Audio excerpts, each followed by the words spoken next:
It was a brand new model called the Boeing 737 MAX 8. They didn't understand the danger that they were walking into.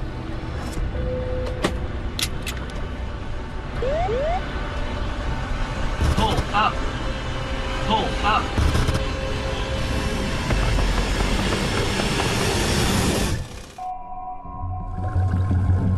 The plane had flown into the sea, at full speed. The passengers would, of course, been hysterical. Computers, laptops, phones would have been flying around. You can tell how violent that impact was. People shouldn't innocently buy an airplane ticket and then be in a flying coffin. Boeing had installed a flight control system on the 737 MAX that had the power to take control of the plane from the pilots without them even knowing about it. They're turning the pages to find out what the hell it is. Was given the power to try to kill them, essentially, until it finally succeeded. Will passengers be willing to fly again on its troubled MAX plane? 346 people died. Can you answer a few questions here about that?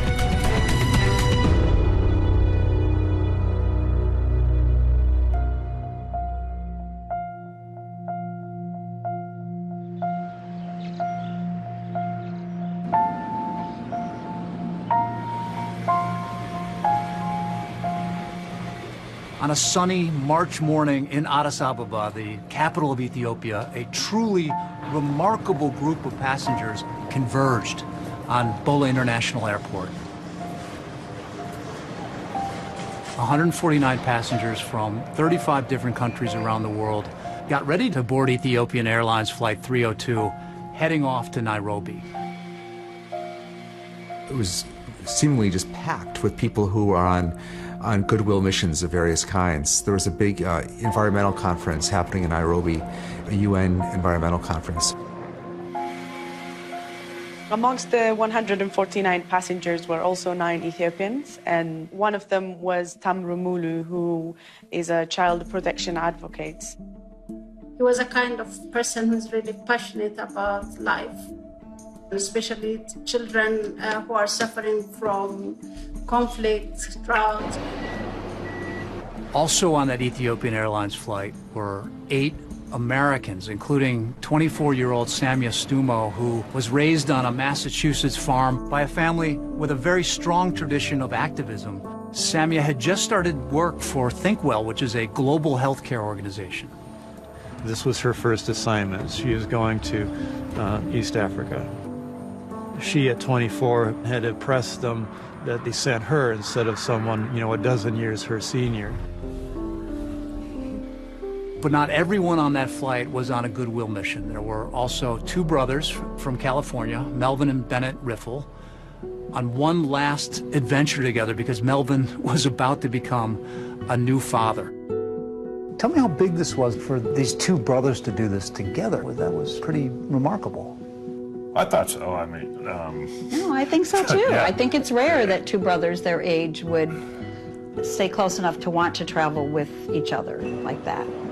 Also on Ethiopian Air 302 that morning, a young Russian couple on vacation, Alexander Polyakov and his wife, Ekaterina.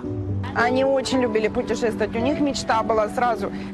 Но они перво-наперво, как они хотели именно поехать в этот национальный парк в Кению, чтобы увидеть крупных кошек. And as they got ready to board, Ekaterina posted this cell phone video on Instagram of their plane outside that was waiting for them. And, in general, very few people think much about the model of the plane that they're on. It's something that most people really don't think twice about. In fact, it was a brand new model welcomed into the Ethiopian Airlines fleet with a lot of ceremony just months earlier, called the Boeing 737 MAX 8.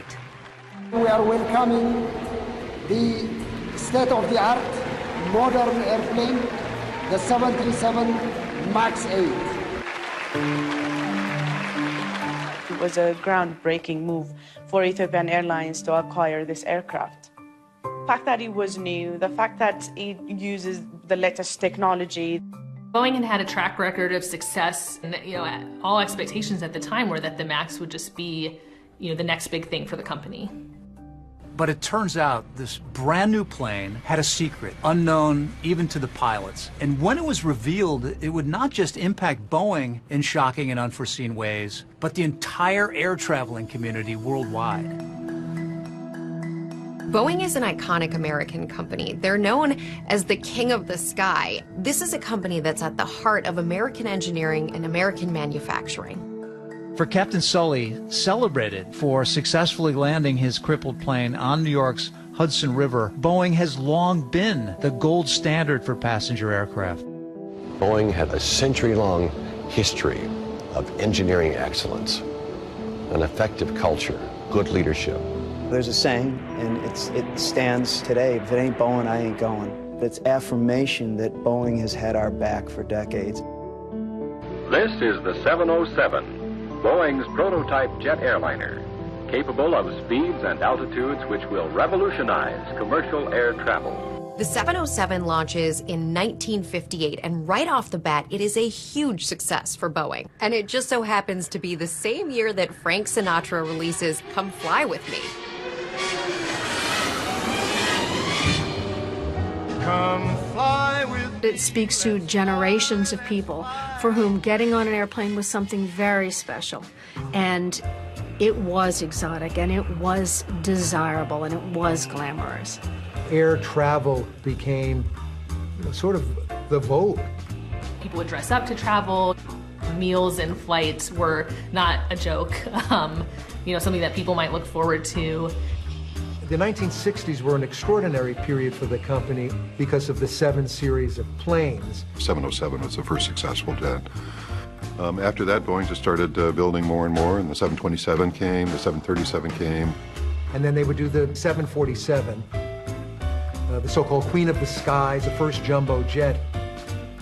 Boeing, from that point forward, was the premier maker of passenger aircraft. By the 1980s, Boeing is unmatched in terms of its power, its reach, and those 700s planes are it. I mean, the company was so important to our country's economy, in part because it was the largest exporter in the world.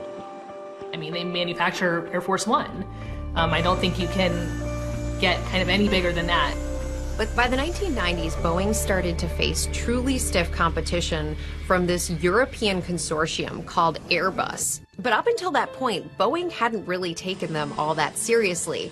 But suddenly, they are up and coming. They've really accelerated to become the only other, at this point, major global competitor to Boeing for commercial aircraft. In late 2010, Airbus comes out with this new model that really shakes up the industry and puts serious pressure on Boeing to innovate. The A320neo, a single-aisle aircraft that had new, more fuel-efficient engines that could fly farther and for cheaper. People want to fly direct, and to do that, you need smaller, more efficient planes. Boeing was focused on the wide-body world. Airbus beat them to the chase. The A320neo. Damned if they didn't wind up becoming their fastest-selling airliner. And then Boeing's like, well, wait, what are we going to do? Boeing comes up with what they think is this really smart plan.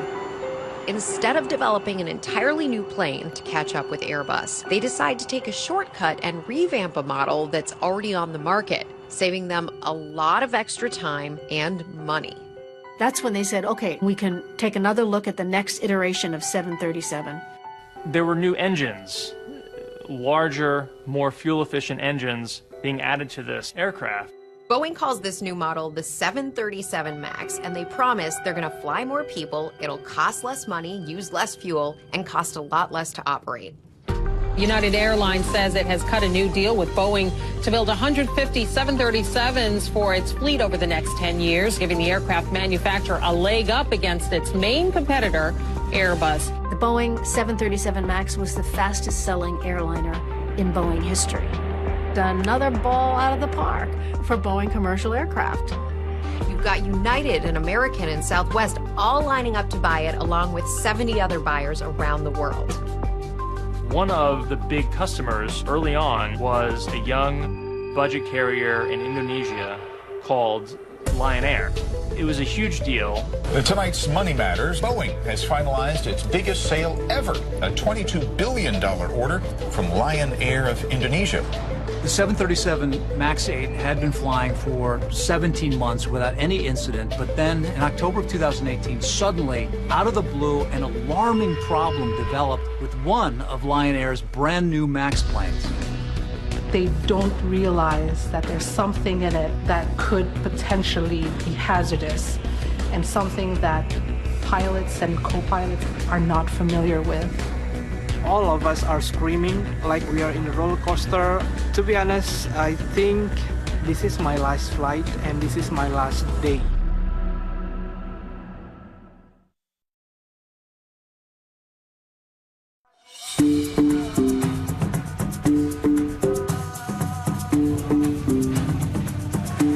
Jakarta is the capital, the largest city in Indonesia, and it's a bustling metropolitan with around 10 million residents.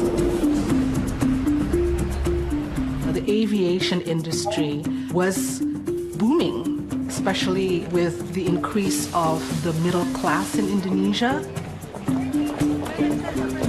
One of the airlines that benefited from that boom in air travel is Lion Air, an aggressive, rapidly growing budget Indonesian air carrier. In 2011, Lion Air made a huge splash buying more than 200 of Boeing's 737 MAX 8 planes. Even the signing was overseen by then U.S. President Barack Obama. So I want to congratulate Lion Air for their incredible success. One of the Lion Air pilots chosen to fly the new 737 MAX was 31-year-old Bhavya Saneja. He's an Indian national whose dreams of being a pilot started when he was just a child. So can you tell me about your son? Yes, Bob, my son was a gifted child, a blessed child. I was into aviation, and for an aviator, when the child is flying and he becomes a commander, it is a big thing, you know, it is the sort of pinnacle of your dreams. Even though her son had over 6,000 hours of flight experience, Sangeeta says she was really concerned after learning that he wouldn't be going through pilot simulator training for the MAX. I said, you haven't had a simulator training, how can you go for MAX? And it is a more powerful engine. So without a simulator, how will you manage? One of the core selling points for Boeing of the 737 MAX was you don't need pilot training in the simulator. They were selling this to airlines as essentially just another 737 that the airline pilots could fly without learning all that much new. It's a huge deal to not have to have simulator training for pilots for any airline. It costs money and time. It takes the pilot off of the line and flying passengers around. Lion Air had asked Boeing about simulator training for their pilots, and Boeing dissuaded them from this. Now, according to internal Boeing documents, one of their employees ridiculed the request in a message to a colleague saying, now, Lion Air might need a sim to fly the MAX, and maybe because of their own stupidity, I'm scrambling, trying to figure out how to unscrew this now. Idiots. Well, they were mocking them because if Lion Air required simulator training, then other airlines would say, well, wait a minute. If they're requiring it, maybe we need it. Then the whole house of cards would start to fall apart. He said, Mom, I've been given ground training. They have given me a training on iPad. I said, what, an iPad? So he would sit down with an iPad course, and I think there were 3 or 4 parts, and it went through a robotic voice describing what the MAX is about. The 737 MAX has a 69-inch fan. Did you see anything in it that looks, wow, that's substantial, we should probably do more training? It seemed to be enough. He trusted Boeing blindly, and that trust, you know, gave him immense confidence. He was empowered.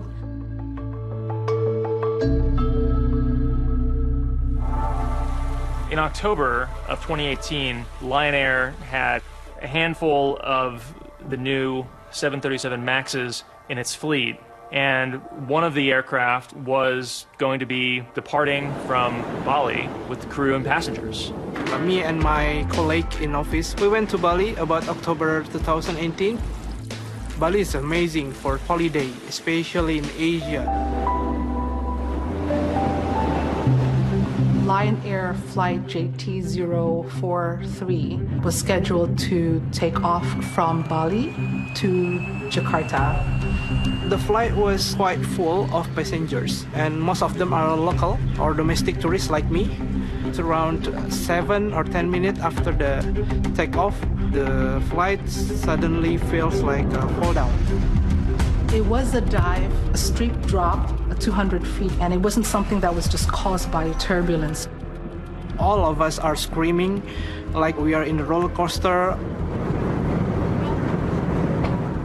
How many times did it go up and down? Up and down 4 times. 4 times? Yes, the flight attendant who was sitting in the back, they could feel it up and down in extreme way. When an aircraft is pitching aggressively downward like this aircraft was, and it may feel as if your stomach is coming up into your throat, basically, but then comes the positive G's. It'll squash you down into your seat. To be honest, I think it's almost like this is my last flight and this is my last day. It just so happened there was a third pilot traveling on the plane, and he steps in and helps them get control of the situation. Until it's landed to the airport, I can hear everyone like say, so relief. Some of the passengers are Muslim. I can hear that say, Alhamdulillah, thanks God. I cannot say it in a word. It's really relief. Yeah, I still feel a little bit shaky until now about that. The pilots were able to control it. They knew they had a problem, but they didn't understand exactly what the nature of the problem was. After the flight successfully landed in Jakarta, the pilots logged that they had had some issues, but they left a lot of gaps in understanding what had happened on that flight. That left the next crew in the dark about potential problems with the aircraft. The very next day, Captain Suneja is assigned to an early morning flight out of Jakarta on that same 737 MAX, but he was given an incomplete report about what happened to that plane the previous night. These are 2 different flights, but the same exact plane. So it's something that spells disaster.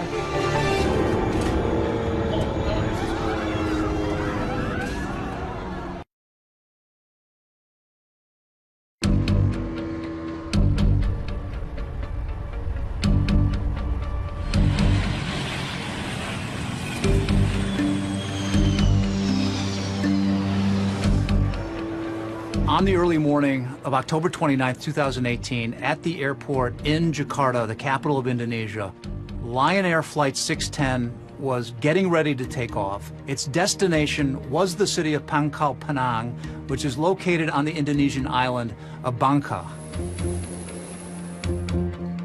There was 189 people on board, 181 passengers, 2 pilots, and 6 crew members. One of the passengers was Miss Fiona Ayuzen. She was a businesswoman, 29 years old. She was flying back to Bangka for work.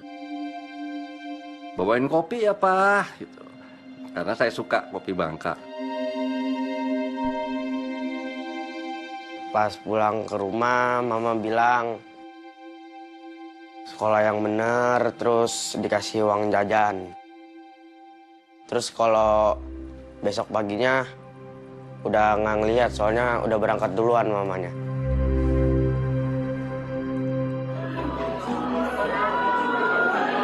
There was also another passenger by the name of Fendi Cristanto. He was flying to Bangka on a business trip and also on a personal trip. His father just passed away. Karena dia mau mengikuti sembahyang bersama dengan keluarganya untuk sembahyang orang tuanya. Pulang mau ngikutin sembahyang yang ke-21 hari. One of the passengers shot some video as they were boarding the flight. No one on board, including the pilots, had any idea that this very same plane suffered a near catastrophe in the air just the previous day. And on that video, you can see the brand new 737 MAX out the window. Lion Air Flight 610 on that same 737 MAX is taking off from Jakarta. Very shortly after the flight takes off, the pilots are struggling with the plane. The stick shaker pops off. It is loud and it is rattling in the captain's hands. There are a cacophony, a tidal wave of other distracting alerts. Airspeed disagree, altitude disagree. Pull up, pull up.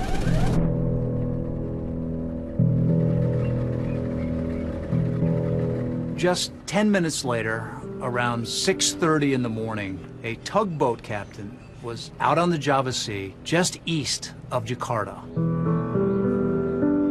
Saya merasakan ada sesuatu benda yang jatuh. Nah, di situ dalam hitungan detik terdengar dentuman cukup keras. Apa itu?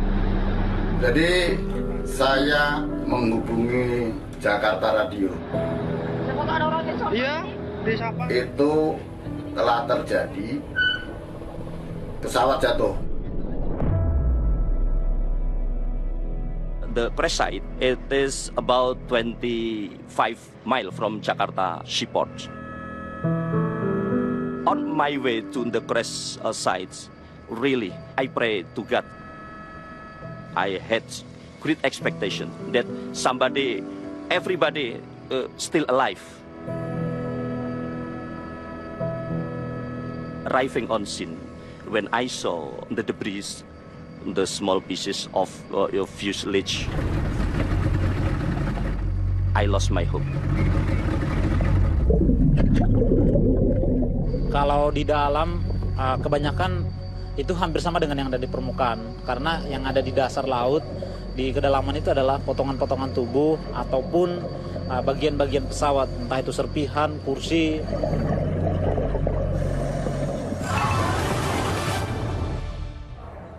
Presiden Direktur Lion Air Edward. When news of the crash broke, I immediately flew in from Beijing, where I was based at the time.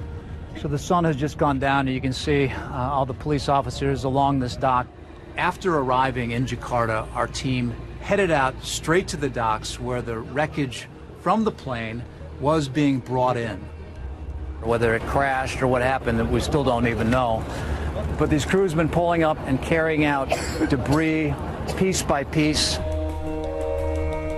By the next day, the family members of the passengers were gathering and anxiously really waiting for word on whether their loved ones had survived the crash.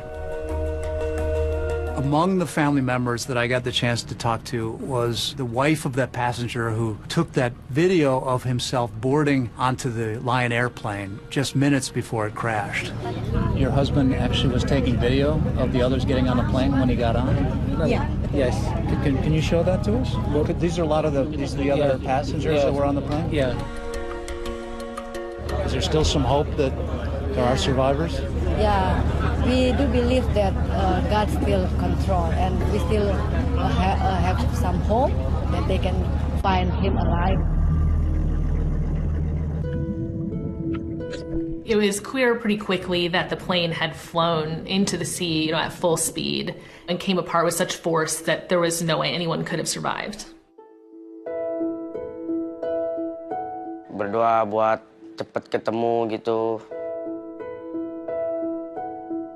Berdoa biar tetap selamat, tapi nggak selamat gitu.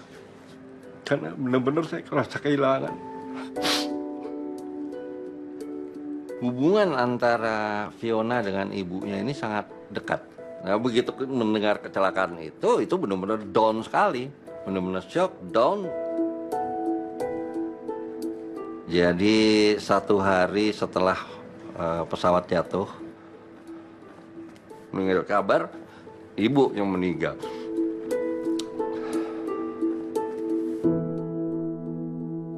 Fendi left behind a wife and 4 children, the youngest who was 5 years old.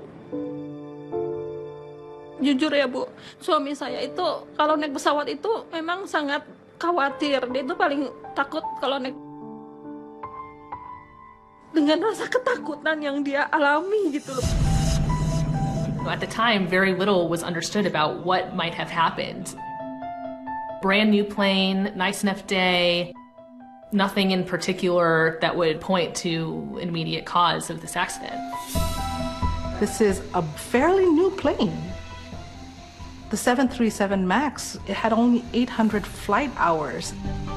But it turns out there was a hidden danger on that plane. A flight control system that Boeing did not even tell the pilots about. There was nothing in the manuals that alerted the pilots to the existence of this new system that was placed on the MAX. Pull up. It has one mission, and that's to drive the nose down. Terrain. And it will not stop. Pull up. It was given the power to try to kill them, essentially, until it finally succeeded. Pull up. Pull up.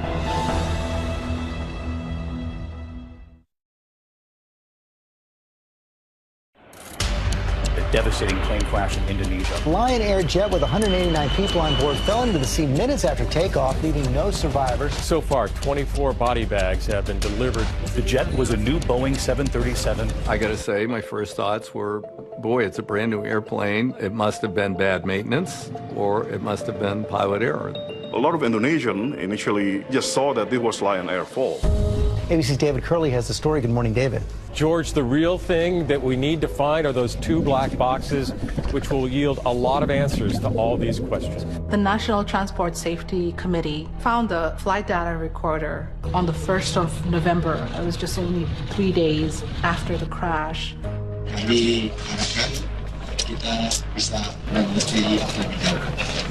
As they look at the contents of the flight data recorder, it becomes clear that something had gone terribly wrong. The pilots are struggling with the plane, almost in a tug of war. When we found the black box, we found that the aircraft was pitching up and then down, down and up and down and up. It's up and down for about 24 times. Had you ever seen anything quite like this? I never knew any case of the aircraft can fly up and down like this. I knew that the pilot was fighting with the aircraft. It would have been a terrifying roller coaster ride. During that time period, the passengers would have, of course, been hysterical. Things would have been flying in the cabin. Computers, laptops, phones would have been flying around. People would have been screaming. It was a clear weather, so they could see the sea. And I think it will be very scary for everyone in the cabin to see outside, to feel the speed.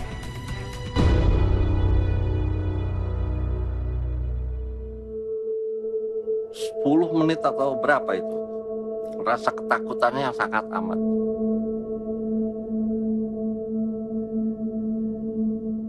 Saya yakin saat itu dia sangat takut sekali, Bu, dengan pesawat yang goyang seperti itu. Saya bisa ngerasain juga. When the cockpit recorder was eventually recovered, it was revealed that pilots were rifling through the pilot manual, trying to apparently figure out what to do. They're turning the pages to find out what the hell it is, why the aircraft is going down. They started shouting about which procedure should do. They knew that they were having serious problems, and they just screamed in the name of God. That point of time, that only pain he must have felt was the sense of failure, that he's not able to save others, except that he was a brave child, you know.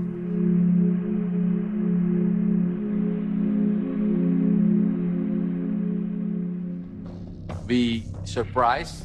It's very strange that the aircraft doing that way.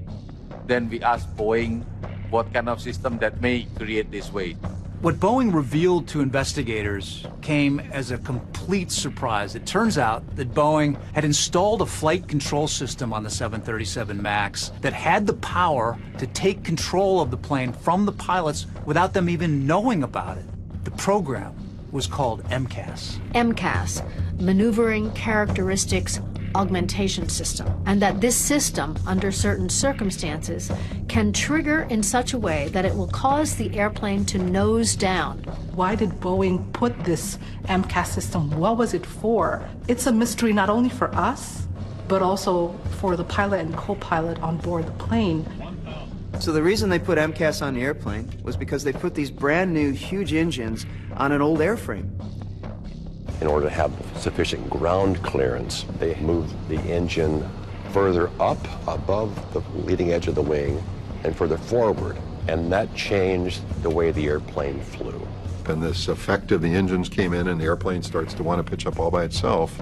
The idea was to provide something that would offset that pitching moment or causing the nose to come up.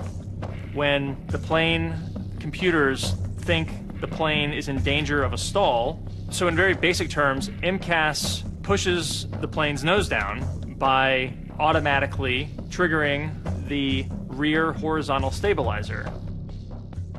So the MCAS is there to correct what MCAS thinks is wrong. Right. The pilots have no idea why this plane is going down against their will, Yes. so they try to fight it back. Yes.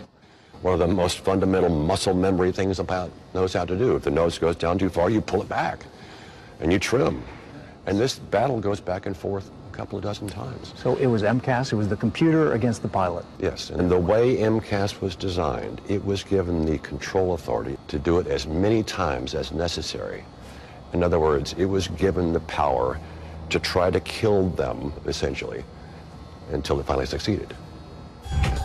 Boeing's revelations about the MCAS system and what caused it to activate on the Lion Air flight in the first place would cause an uproar in the pilot community, and it would all lead to a secretly taped meeting where Boeing was recorded telling pilots that MCAS was being fixed. Those are going to be relatively straightforward software changes that we expect to be done in a fairly short period of time. We want to make sure we're fixing the right things.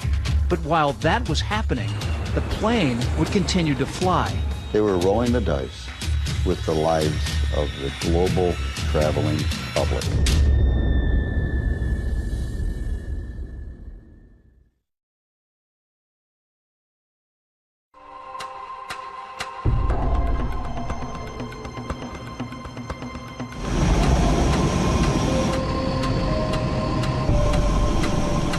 Now that urgent safety warning from Boeing about their brand new 737 jets after that deadly crash in Indonesia. Now concerns about a feature that could malfunction, causing planes to abruptly dive. A week after the Lion Air crash, Boeing issued a safety bulletin to the airlines, finally revealing the existence of a flight control system on the 737 MAX that could unexpectedly force the plane's nose down. It's an admission by the company that there is a potential glitch in its newest aircraft. Just a few days later, Boeing tells operators for the first time that there's a new and previously undisclosed system on the aircraft. And that is MCAS. That was a shock. It's not in our manuals at all, except in one section, our abbreviation section. We didn't know what MCAS meant. It meant nothing to us. But there was another critical question to be answered. What caused MCAS to force the nose of the Lion airplane down in the first place? The plane was flying normally, so why did MCAS activate?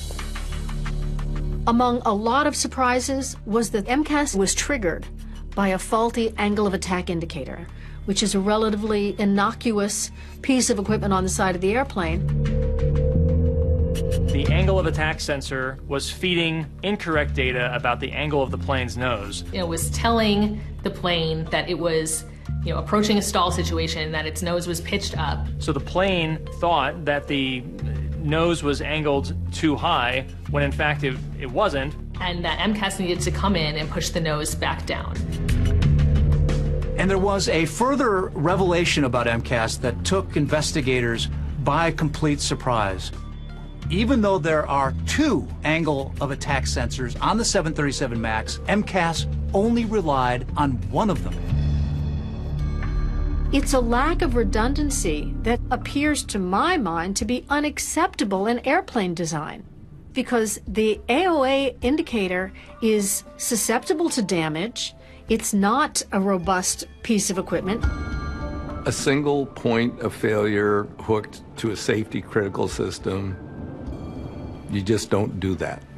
It's crazy.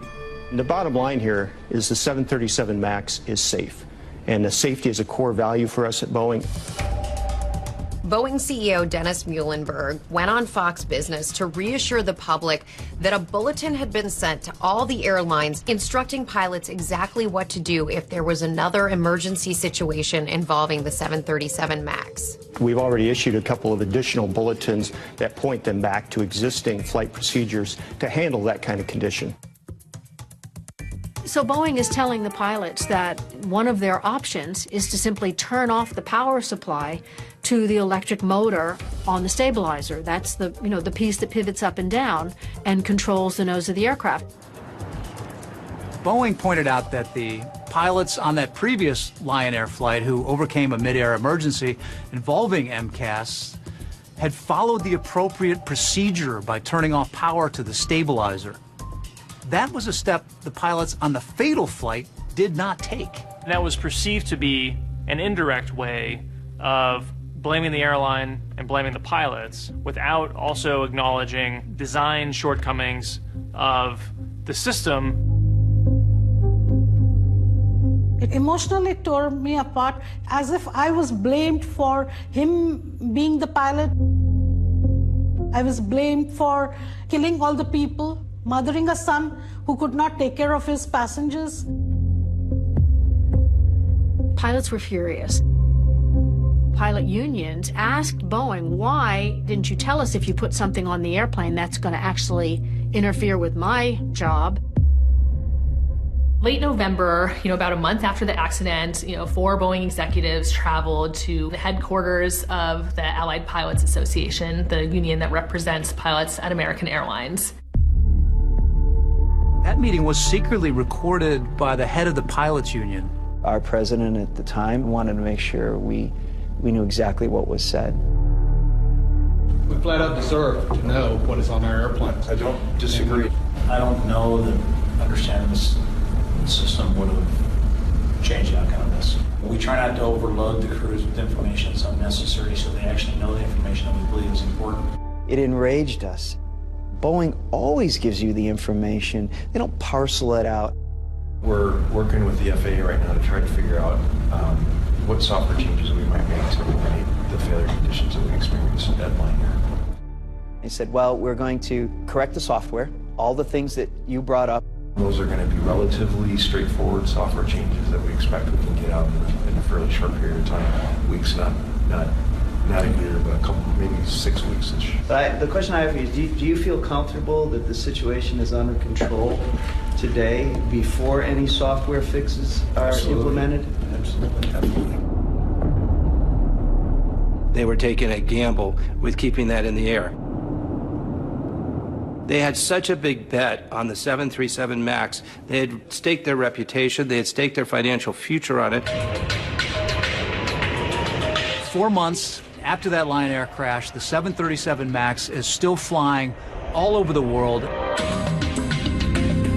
Meanwhile, 149 people are saying their goodbyes as they prepare to board that Ethiopian Airlines flight to Kenya.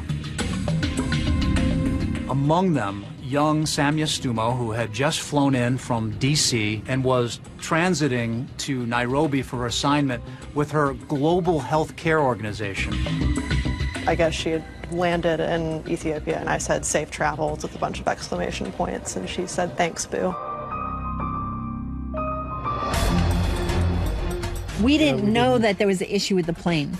We thought that the problem that happened in Indonesia was because of a problem with that airlines or the pilots or maintenance or something. Because the Lion Air crash happened in the other side of the world, maybe they didn't understand the danger that they were walking into.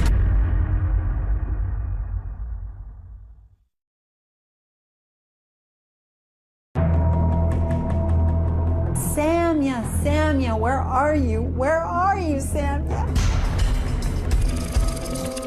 Boeing killed my daughter. We're not afraid of anybody. And the bottom line here is the 737 MAX is safe. Pull up. We flat out deserve to know what is on our airplanes. The nose is pointing down, and it's over. Boeing 737 MAX 8 crashing to Earth just 6 minutes after takeoff. There was not a plane there. There was a hole in the ground. The pilots have no idea why this plane is going down against their will. Pilots were furious. Why didn't you tell us if you put something on the airplane that's going to actually interfere with my job? What really shocks me is their greed. How they have the audacity to do what they're doing. You're not the person anymore to solve the situation.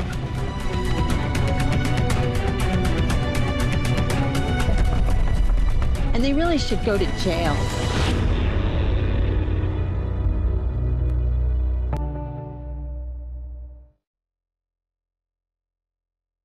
The Berkshires are in western Massachusetts, at the very far western end of the state, right up against the New York state line. The Stumos lived in a town called Sheffield, and it's an absolutely lovely spot. It's quite a large farm, and it has this unbelievable view of the mountain range just to the west. You can see the lower field is a cornfield. How much land is there here? 180 acres. Nadia Milleron and her husband Michael Stumo moved to this farm after a career as attorneys and advocates in Winsted, Connecticut. That's also the home of the brother of Nadia's mom, perhaps the most famous consumer rights activist in American history. Standard can be considered so inadequate that it is deemed illegal for the consumer interest. Nadia's uncle was Ralph Nader. Ralph Nader became famous through his activism in Washington and his whole war on auto safety and all the rest. I think he's had a big influence in both of our lives in terms of trying to make better things happen. Nadia and Michael had 3 sons and 1 daughter who they named Samia. She was a force of nature. She was just, gosh, she was, beautiful, intelligent, charismatic. She could just light up a room. But around here, she raised pigs. She would sell the meat to the neighbors. If she decided you needed to buy her pork, you were going to buy her pork. Samia very much absorbed the family ethic, that you were supposed to use your time well, you develop your skills. She became very good at her instrument, which for her was cello.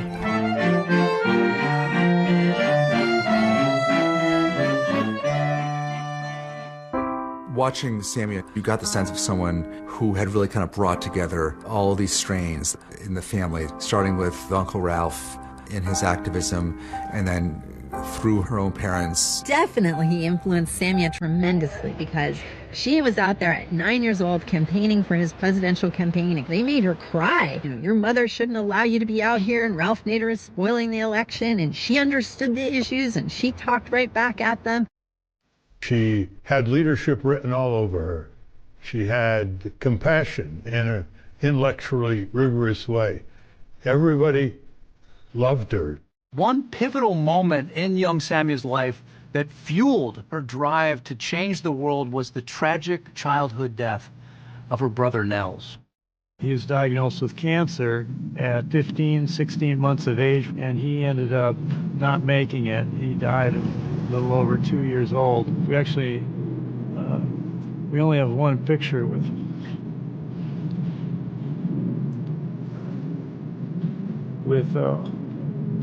all 4 kids.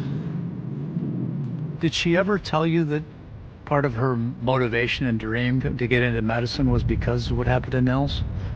Yeah, she did. She believed that, her calling was healthcare, and I think that was partially a result of her exposure to her brother's illness. Samia went to the University of Massachusetts and then managed to get a full-ride scholarship for the public health master's program at the University of Copenhagen. Everybody liked her, but she was very firm in her beliefs. It really kind of forced you to think about what you said, think about what you believe, and defend it. When I met Samia, I was really shy to talk to people. We just would go on these fun adventures. It just helped me be more fearless. She had this knack of making you feel as fascinating as she was. In January of 2019, Samia had landed a dream job in Washington, D.C. with a global public health organization called ThinkWell. Just a few months into her new job at ThinkWell, Samia gets her first assignment to go overseas. They were going to send her over to East Africa in March of 2019, where she was going to help set up some new offices. This is the kind of thing that a relatively seasoned person is usually put into, and someone like Samia, without much experience in this, we were just so blown away by her that we felt that she had the acumen to be able to figure this out. As Samia got ready for her Africa trip, perhaps the last thing on her mind was the tragic crash in Indonesia just a few months earlier of a Boeing 737 MAX plane, killing everyone on board. And now we're going to turn to that chilling report about the Lion Air crash. From the moment the flight took off, pilots fought a tug-of-war with an automated system that repeatedly pushed the jet's nose down. After the crash, concerns had been raised about a new flight control system Boeing had installed on the plane called MCAS. Maneuvering Characteristics Augmentation System. This system, under certain circumstances, can trigger in such a way that it will cause the airplane to nose down, independent of the pilot's judgment. It turns out there was a defective sensor on that Lion airplane that accidentally triggered MCAS to activate and caused the plane to repeatedly go into a dive before it finally crashed. After Lion Air, there was not a lot of urgency. I think it was sort of easy to dismiss it as a one-off. I would say it pretty quickly faded from view for the majority of the traveling public. On March 10th, 2019, Samia left D.C. for Addis Ababa, Ethiopia, where she would be transferring to another plane on her way to her assignment in Kenya. So there's 149 travelers from around the world, and they're about to get on the newest Boeing airliner, the 737 MAX. They have no idea of the danger.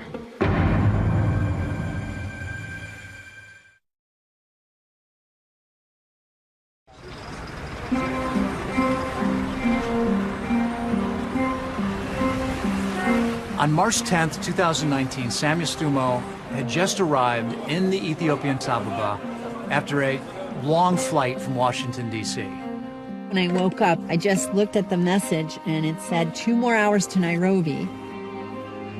There were 149 passengers on that flight from 35 countries, most of them heading to Nairobi for a UN conference. Also, at Gate 12 in Terminal 2, those two brothers from California, Melvin and Bennett Riffle, who were enjoying a globe-trotting jaunt together before the birth of Melvin's daughter. When we said goodbye, he gave me a kiss and gave me a kiss on the stomach for Emma, you know, and he was all excited but nervous. There were also this young Russian couple who posted a video on Instagram showing the 737 MAX, a brand new aircraft. Unlike the pilots involved in that Indonesian crash, the Ethiopian Airlines pilots knew about Boeing's MCAS flight control system, and Boeing had actually sent a directive to airlines instructing pilots what to do if a plane went into a sudden dive on its own. So Boeing is telling the pilots to turn off the power supply to the electric motor on the stabilizer. That's the, you know, the piece that pivots up and down and controls the nose of the aircraft.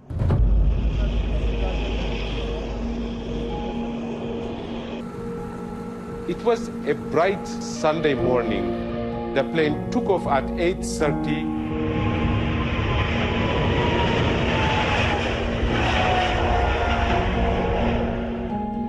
And 3 minutes after takeoff, the aircraft started behaving erratically. Their instruments start to show different readings. After 6 minutes later, the plane was spotted again about 30 miles from Addis in a small town called Bishoftu. Tashkarakaru dubani imboba. Dubani imboba ara dufe durani mata sol qaba yeroo lafa udoo ga'uun sagalee guddaadhaa fi haara guddaatu samii ol ka'e.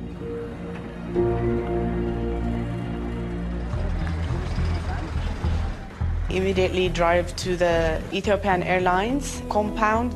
There were family members, people were crying and some of them holding their head, and it was so horrifying to see them. An hour earlier or something, I talked to him and it just didn't feel right.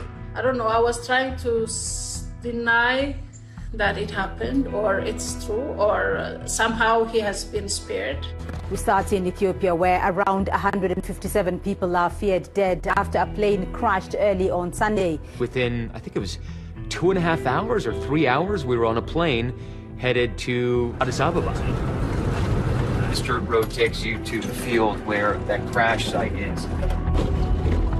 So finally, after almost 3.5 hours, that we arrive at the crash site, and it's splayed out in the fields.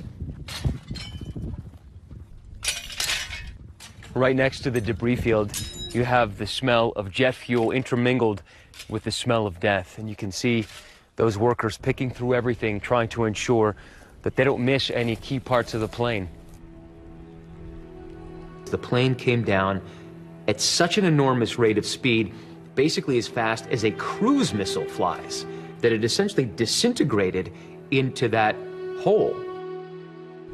You can tell how violent that impact was, how shredded these metal components are. But you also have to remember that there is more difficult work here for a lot of these workers here, and that is dealing with the people who are on these planes. And everywhere you go, you see shredded bags and personal effects.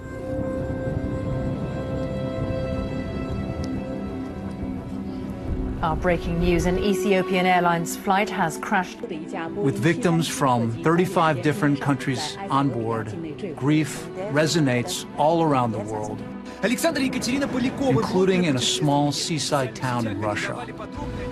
Ну, просто очень обидно, когда такие дети на взлете, так сказать, и на взлете своей карьеры, на взлете всего погибают. In the Northern California town of Redding, a phone rings in the Riffle home. It was the embassy in Ethiopia. I said, I know why you're calling. They said, both boys. And I said, it was. It's something you can't believe when you hear it. It's like, it's just like you're in a nightmare or something, and it's just totally unbelievable. It's one thing to lose one of your children, and you lost both. Yeah. Lost our family, and we had to help Brittany. I said, please don't tell me my husband's dead. And Susan said, both of them. And I just collapsed. What do I do now? I'm pregnant. What do I do? Our baby. What? What do I do now? And word of the terrible crash also travels to a family farm nestled in the Berkshires in Massachusetts. I turned on the BBC. It said that a plane had crashed. I remember I couldn't breathe. Then I woke up, Michael, and he told me, what are you talking about? That's impossible. That's what he told me. My sister is not going to die in a crash. It doesn't fit into your world. And we thought, oh, well, maybe she survived. We needed to get to Ethiopia right away to help her. We had to be there. And we had to protect her. We got in a car and we headed for JFK. Got on the flight, and along the way, along our journey, we learned that there were no survivors because we kept looking at the news.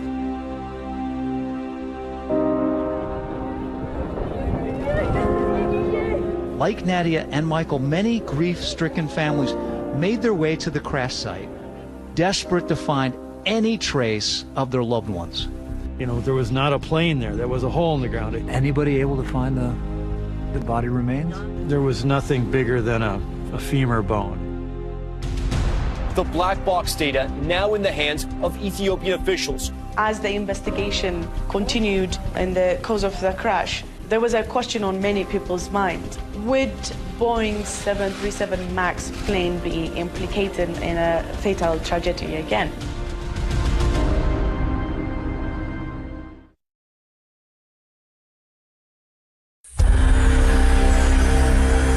Boeing 737 MAX 8, crashing to Earth just 6 minutes after takeoff in Ethiopia. First Indonesia, now Ethiopia. The big question here is, has the same thing happened? The flight data recorder and the cockpit voice recorder were recovered the next day, and it didn't take long for investigators to conclude that there were similarities. The faulty angle of attack sensor triggered the activation of MCAS right after takeoff, and that is almost exactly what happened on the Lion Air aircraft. What was heard on the cockpit voice recorder, the first officer saying, pitch up, pitch up, pitch up, while the MCAS was kicking and nosediving the aircraft. It was so difficult for them to keep the aircraft under control. Despite similarities between the two crashes, this time there was a huge difference. Not only the Ethiopian Airlines pilots knew about MCAS, they also followed Boeing's instruction on how to disable it. The crew performed all the procedures repeatedly provided by the manufacturer, but was not able to control the aircraft. This was actually pretty shocking because Boeing had been suggesting that overcoming an erroneous MCAS activation was pretty straightforward. If that was the case, why did this second accident happen? To better understand why those pilots could not recover control of the plane, we asked two experienced American Airlines pilots and members of the Allied Pilots Association to take us through what might have occurred in that Ethiopian Airlines cockpit based on information from the black boxes. So in here, what will we see? In this airplane, while it is not a MAX, the displays are very similar. But what's unique about the MAX in this case is the MCAS. I'll be kind of simulating the MCAS with my electric trim switch to show what the MCAS would be doing. So now we're going to take off from the capital of Ethiopia, Addis Ababa, heading to Kenya. Yep. Shortly after the takeoff, faulty data from the plane's angle of attack sensor triggers a myriad of false alerts in that cockpit. Seconds after you take off. Altitude disagree, airspeed disagree. Grab the stick shaker is shaking continuously, very loud. This will not stop throughout the entire flight. In the middle of all these distractions, MCAS suddenly activates. MCAS is firing. Starts to push the nose down. I'm pulling back, and then I trim up, get a little bit of trim up on it, and the MCAS kicks in again. The MCAS is more powerful and fast than what the pilot can do, so it'll always win more. It was at this point that the Ethiopian Airlines pilots followed Boeing's instructions and cut off electronic power to the stabilizer in the plane's tail. So you realize that MCAS is not working. But the problem now is that the nose is so far down, they're having trouble holding it back, yeah. MCAS had left the plane in such a precarious position that the pilots did not have the physical strength to manually pull it out of that deep dive. Now the stick is getting very, very heavy, so the captain says, pull with me, which is basically saying, help me. I've got a lot of weight on this, but I have no trim to do it. I go, okay, manual trim. Okay, and I'm trying, but it's not working. I can't hold it back. Unable to control the plane manually, in a last-ditch effort, the Ethiopian pilots decided to turn the electronic stabilizer system back on. The MCAS fires. And this fire goes and goes. I'm pulling back. A little bit of trip. And now the nose is pointing down and it's over. Stop the sim.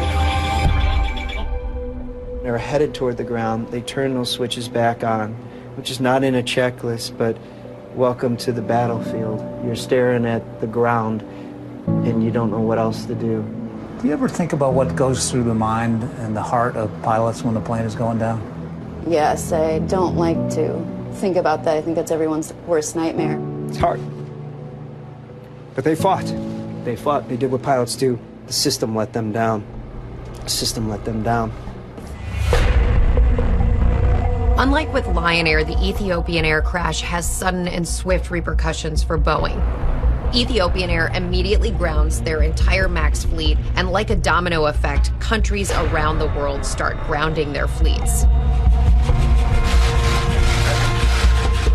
All of us at Boeing are deeply sorry for the loss of life in the Ethiopian Airlines Flight 302 and Lion Air Flight 610 accidents.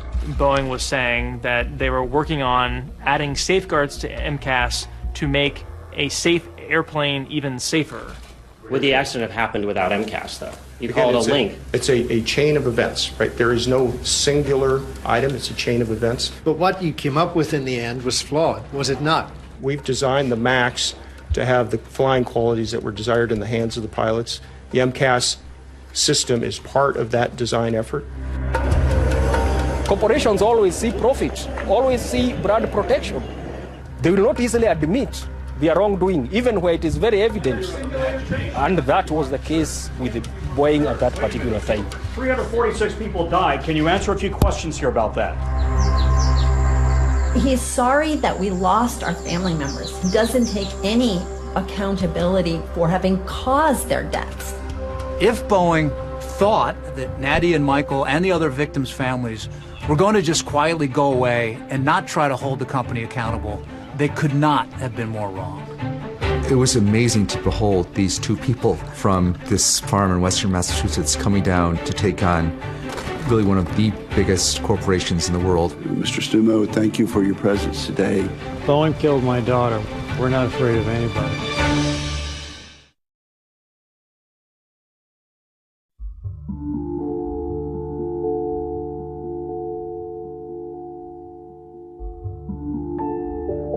In the fall of 2019, Nadia went back to Ethiopia. After months of digging and searching, workers had actually been able to find some remains from the crash. And Nadia brought back those remains, and they actually included some artifacts. We got back Samia's business journal, which talks about her plans. We got back her passport. This is a business blouse that she took with her, and it all smells of jet fuel. They fill the room with the smell. I mean, to me, it's a smell of death. I don't want other mothers and other families to go through this. I don't want them to be trying to hear their daughter's voice and, wonder what you would say to them. So that's why it's important to work on aviation safety.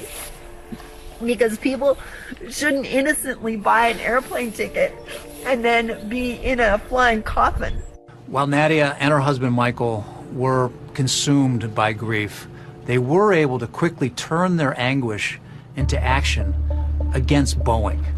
The family of Samia Stumo shares their pain so that others don't feel the same. Michael and Nadia fly to Chicago and file the first lawsuit against Boeing by an American family. I want her death not to be in vain. I don't want anybody else to die. Nadia and Michael, along with more than 100 other families of victims around the world, alleged that MAX had a defective design and that Boeing issued inadequate warnings about the plane, something that Boeing denies. This is going to go down as one of the most callous, deliberate efforts to keep a product in the public domain for the wrong reasons. What really shocks me is their greed. I don't know how they can still, sleep at night.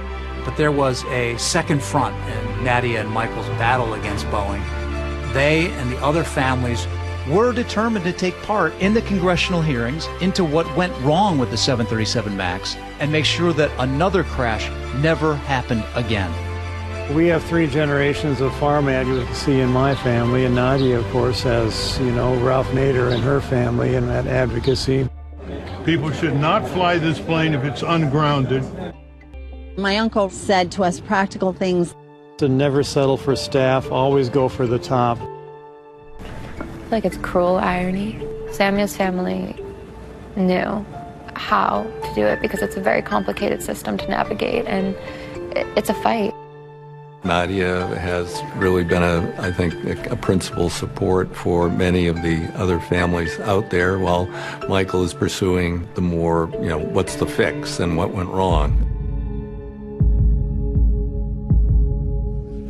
As we go forward, this committee will leave no stone unturned. We kept saying you can't just have the bureaucrats and the engineers and the pilots. It's all about the families. Today, I speak not only with my voice, but the voices of my departed family. Paul Girogi testified. And he had lost his entire family. I think about the last 6 minutes a lot. My wife and my mom-in-law knew they were going to die. They had to somehow comfort the children during those final moments, knowing they were all their last. I wish I was there with them. At the congressional hearings, there was some talk that foreign pilots failed to respond appropriately. For me, the accident report reaffirms my belief that pilots trained in the United States would have successfully been able to handle this situation. Chair now recognizes Captain Chelsea B. Sullenberger III. That claim was called out after the dramatic appearance of perhaps the most famous pilot in America, Chesley Sullenberger. I'm one of a relatively small group of people who have experienced such a crisis and lived to share what we learned about it. Sully was the miracle on the Hudson pilot. He successfully landed his plane on New York's Hudson River after a bird strike crippled his engines. Captain Sullenberger became a national hero, immortalized by Tom Hanks in the movie Sully. Like many pilots, I was disappointed that many were blaming the dead crews of the accident flights. I've got to tell you from personal, first-hand experience how real and how intense the startle factor is. I recently experienced all these warnings in a 737 MAX flight simulator during recreations of the accident flights. Even knowing what was going to happen, I could see how crews could have run out of time before they could have solved the problems. Boeing, built into their design of MCAS sort of an assumption that pilots would be able to react to something going wrong within 4 seconds. Well, think about that. Let's start the clock. Now, 2, 3. That's it. It's just really unlikely almost any airline crew would have acted effectively that fast. These accidents should never have happened. And I'm really distressed that they happened. But the investigation into Boeing would go much deeper, raising questions about whether Boeing knew about problems with the MAX before they put it in the air. The information coming out of the investigation is shocking. And it would all lead to a face-to-face confrontation between a grieving mother from a farm and the head of one of the most powerful companies in the world. And I want to confront a situation, but I want to say it to you directly because I don't think you understand what we're saying.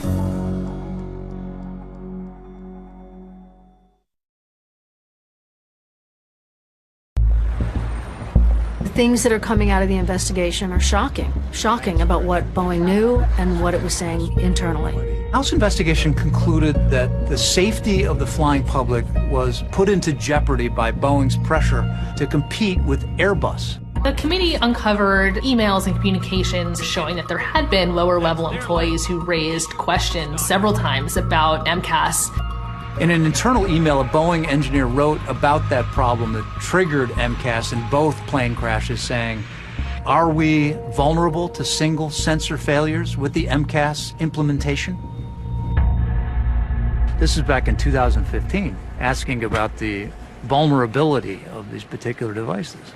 Yeah, they're setting my daughter up to die in 2019.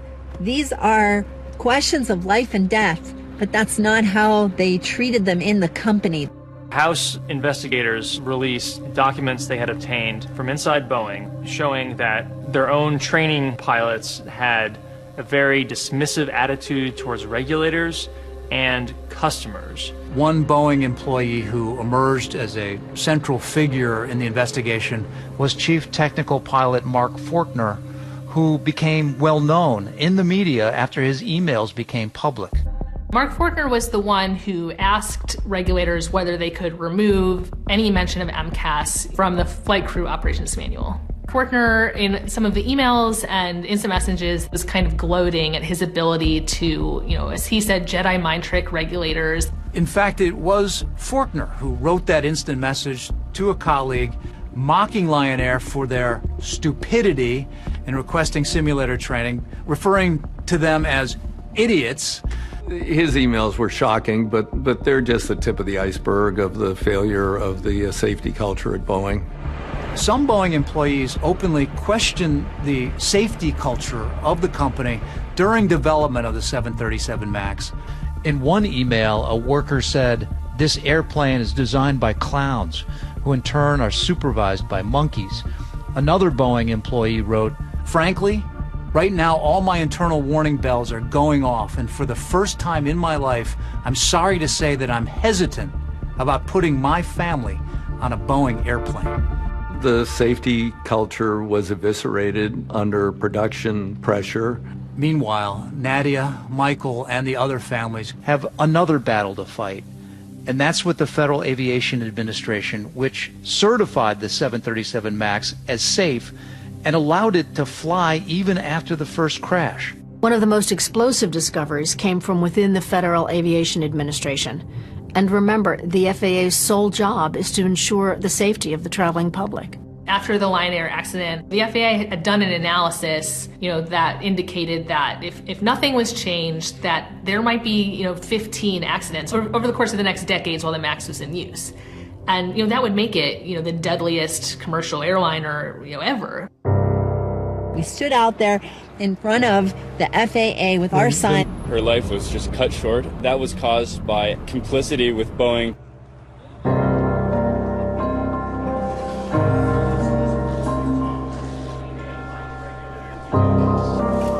For the first time, and on tonight's one-year anniversary of the first 737 MAX crash, Boeing CEO Dennis Muilenburg faced Congress. For Nadia, Michael, and the other families, the person they really wanted answers from was the man in charge of Boeing. When Dennis Muilenburg comes to Washington to testify, it's a really big moment. I've met with the families. They keep faces of their loved ones in people's minds. They're not going to be forgotten. I, too, would like to acknowledge the families that are here with us today. And again, wanted to tell you I'm sorry. We are deeply, deeply sorry, and we'll never forget. He was just saying words for the camera. They never tried to reach the families personally. Who bears the principal responsibility at Boeing for the cascading events that resulted in the crash of Lion Air Flight 610 and Ethiopian Airlines Flight 302? Mr. Chairman, my company and I are responsible. We're responsible for our airplanes. And we know there are things we need to improve. I'd grown up on a farm in Iowa. My parents taught me the value of hard work and integrity. To do the aw shucks Iowa farm boy thing, I'm an Iowa farm boy. It doesn't cut it with me, and it was grating. As I probably won't get to ask it another time.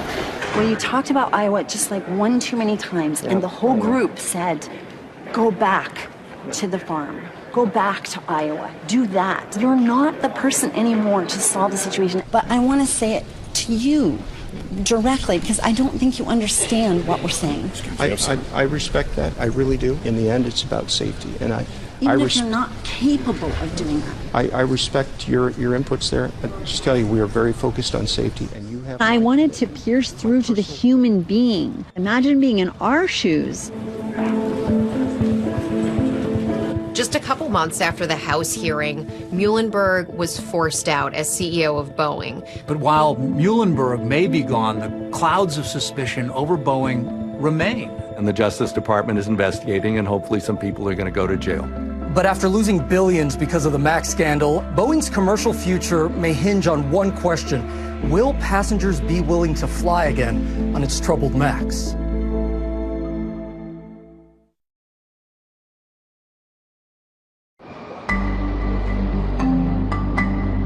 The Justice Department has launched a criminal investigation into the plane's development. The government opened a criminal probe. The investigation is focused on whether Boeing withheld information from regulators.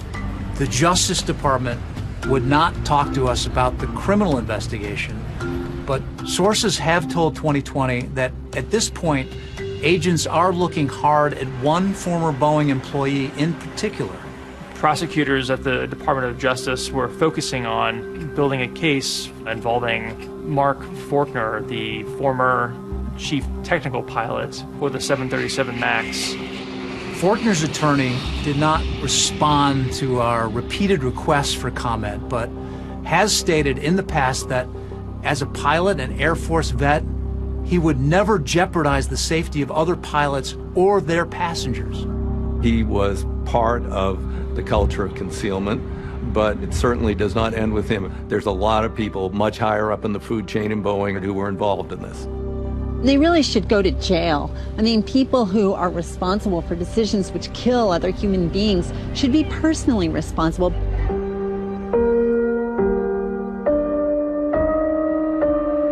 But the ongoing criminal investigation is one of just many problems facing Boeing right now. Their reputation is in tatters. At this point, Boeing is looking feverishly for any success. Getting the MAX flying is still at the top of their list. Boeing has made a number of changes to its MAX plane. MCAS will now rely on both sensors. It'll only activate once. Pilots will also be required to complete flight simulator training. And in a statement to 2020, Boeing said it had made a series of meaningful changes to strengthen our company's safety practices and culture. Cleared for travel. That was the message from the Federal Aviation Administration to Boeing for its 737 MAX. One of the longest aircraft groundings in history is over. I am 100% comfortable with my family flying on it. After a 20-month grounding, just last week, the FAA approved the Boeing 737 MAX to return to the skies. And on its website, American Airlines advertises the first MAX flight from Miami to New York City on December 29th. I do think the 737 is a safe airplane. I have no issue about that. But this MCAS thing was bad. I think that trust is going to be really hard to get back at this point. Neither of us would ever get on the 737 MAX, and we will warn every single person we know to make sure that they don't fly on a 737 MAX. Mr. Stumo, thank you for your presence today. Meanwhile, this summer, Michael testified about reforming the FAA certification process, which, under federal rules, allows aircraft manufacturers to largely oversee the testing and development of planes themselves. The FAA's core vision appears to be to reduce its direct involvement in certification. It was like the fox guarding the chicken coop. When you have Boeing certifying Boeing, hello, what do you expect out of that? System is not broken. However, all processes need to be improved really each and every day. The FAA did not respond to 2020's request for an interview to discuss the issues surrounding the 737 MAX. After the hearing, Nadia and Michael briefed victims' families from around the world on a Zoom meeting. Thank you, really, Michael, for what you just said. We have a role to play. You or anybody has a role to play as a victim. She's been a great advocate for the families, her and her husband, Michael. No, I can't thank them enough. I know the sun is in your eyes. On the other side of the country, in Redding, California, Melvin Riffle's daughter was born just 2 months after he was killed in the Ethiopian air crash. Melvin had picked out a name for his then unborn daughter, Emma. So over here is Melvin's little hope chest. Oh, wow. Things that I would like Emma to remember Melvin by. This is actually his passport. This is the only thing that I got off the plane. Look, Emma, who is that? That Daddy? Yeah, it is on. This is Samia's room. I can't believe that this is remained untouched for more than a year. I look for Samia all the time. I call Samia.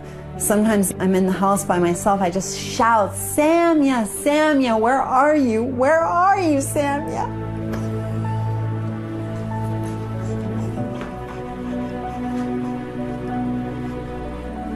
But Boeing took her, and I wish I could trade places with her. She deserved to live, and the world deserved to have Samia. I know she would want her family to fight that other people not die. Sammy just wants people that are wrong to be righted.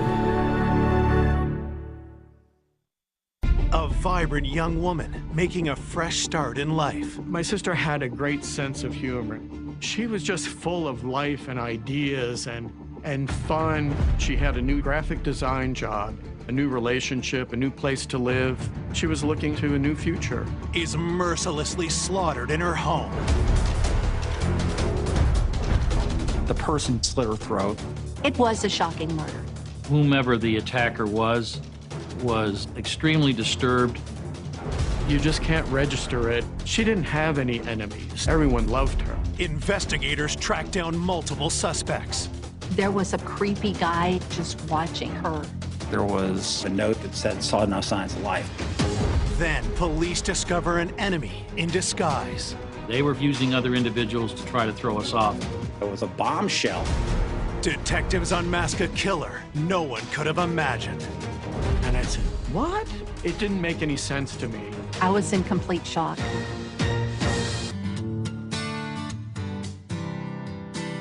Gulfport, Florida is an idyllic community complete with sun, sand, and seaside charm. Gulfport is kind of a classic southern town. It's kind of an arty community now. Gulfport has a beautiful beach, and people are very friendly. I never felt unsafe living there. On May 24th, 1984, Gulfport's laid-back lifestyle is shattered when a disturbing discovery is made. A woman was checking on her neighbor, and when she didn't answer the door, she viewed inside one of the windows and saw a body laying in a pool of blood. And that's when she called 911. Homicide detectives are sent to the address in Waterview Park. Entering into the residence, I noticed broken glass, and I saw the victim's body. There was a copious amount of blood pooling around her head. She looked like she had been hit with a blunt object. There were several stab wounds up and around her neck area, like it was an attack of rage. The victim was partially clothed in a black teddy over a white t-shirt. It was kind of unusual for someone to wear a teddy on top of their t-shirt. It was unsnapped at the crotch, and so I had suspicions that she was sexually assaulted. Even though the area was so gory, she had no blood on the soles of her feet. And that was important because you could see bloody footprints, and it appeared to be a barefoot as well. We surmised that the perpetrator stepped in the blood after the attack was over. The scene is so bloody, it's not yet clear what exactly happened. The body is sent for autopsy while detectives continue surveying the home. There was blood on the bed, blood smears on the drapes, and blood on the windowsill. Possibly the attack started in the bedroom area and then traversed over into the living room. The trail of blood would indicate that she was fighting throughout. I think she was able to get away from her assailant and run through the house and open the door. There was some blood and hair on the door, and it looks as though she was stopped, drugged back in, and then finished. Upon examination of the residence, we couldn't find any type of weapon. The crime scene was indicative of a very involved struggle, yet there was nothing knocked over or in disarray in the house. Now, it's possible that could actually happen that way, but it's also possible somebody went back in and cleaned it up. Police speak with the woman who found the body. She tells them the victim is her neighbor, Karen Gregory. She said the victim's boyfriend, David, was at a conference in Providence, Rhode Island. David had not heard from Karen, and so he called and asked if she would check to see if Karen was okay. Born in Albany, New York in 1948, 36-year-old Karen Gregory was a loving and kind free spirit. She was the center of attraction at any gathering, and people just loved her. Karen had a great sense of humor. She was a really good artist, had a great eye. She was a smart woman and very clever and witty and talented. Karen loved to seek out new places and was always up for an adventure. She traveled a lot. She would go to Jamaica and explore. And I think her ultimate goal was to go to Jamaica and teach art. Before Karen can make her dream move, a chance meeting in Florida changes her plans. And then she met David. David was an interesting character and probably a match for my sister's wit. He was very clever, very intelligent. David was a therapist for PTSD Vietnam vets, and they were just a really good match for each other. They were probably almost a year into the relationship where she had been visiting enough and staying there enough that it was time for her to move in with him. This was a new beginning. She had a new graphic design job, a new relationship, a new place to live, and I think she was looking to a new future. She had just moved in with David the day she was killed. Who would take away Karen's life in such a horrific manner, and why? Detectives hope clues at the scene will point them to the killer. Well, we found the Village Voice publication from Providence that struck us as really strange because David was supposed to be up there at the time. That newspaper actually was dated the day that Karen could have been murdered. Was David really in Providence, or had he returned? Before detectives can contact David to question him, they find another lead outside. A note was placed on the car. The context of the note itself was quite telling. It says, "Came by, I have something for you," but there was no sign of life. Rather brief note. But obviously, the no sign of life would, send up a red flag. The note is signed by someone named Peter, but there's no other information, so police have no way to track him down. Officers collect the note as evidence, as Karen's family is notified of her death. The day I got the call was just a beautiful, warm day. This isn't the kind of day that these things happen on. They had found my sister murdered. And I said, what? It didn't make any sense to me. And my mind just went through all of these situations to make that call impossible. And everything will be okay.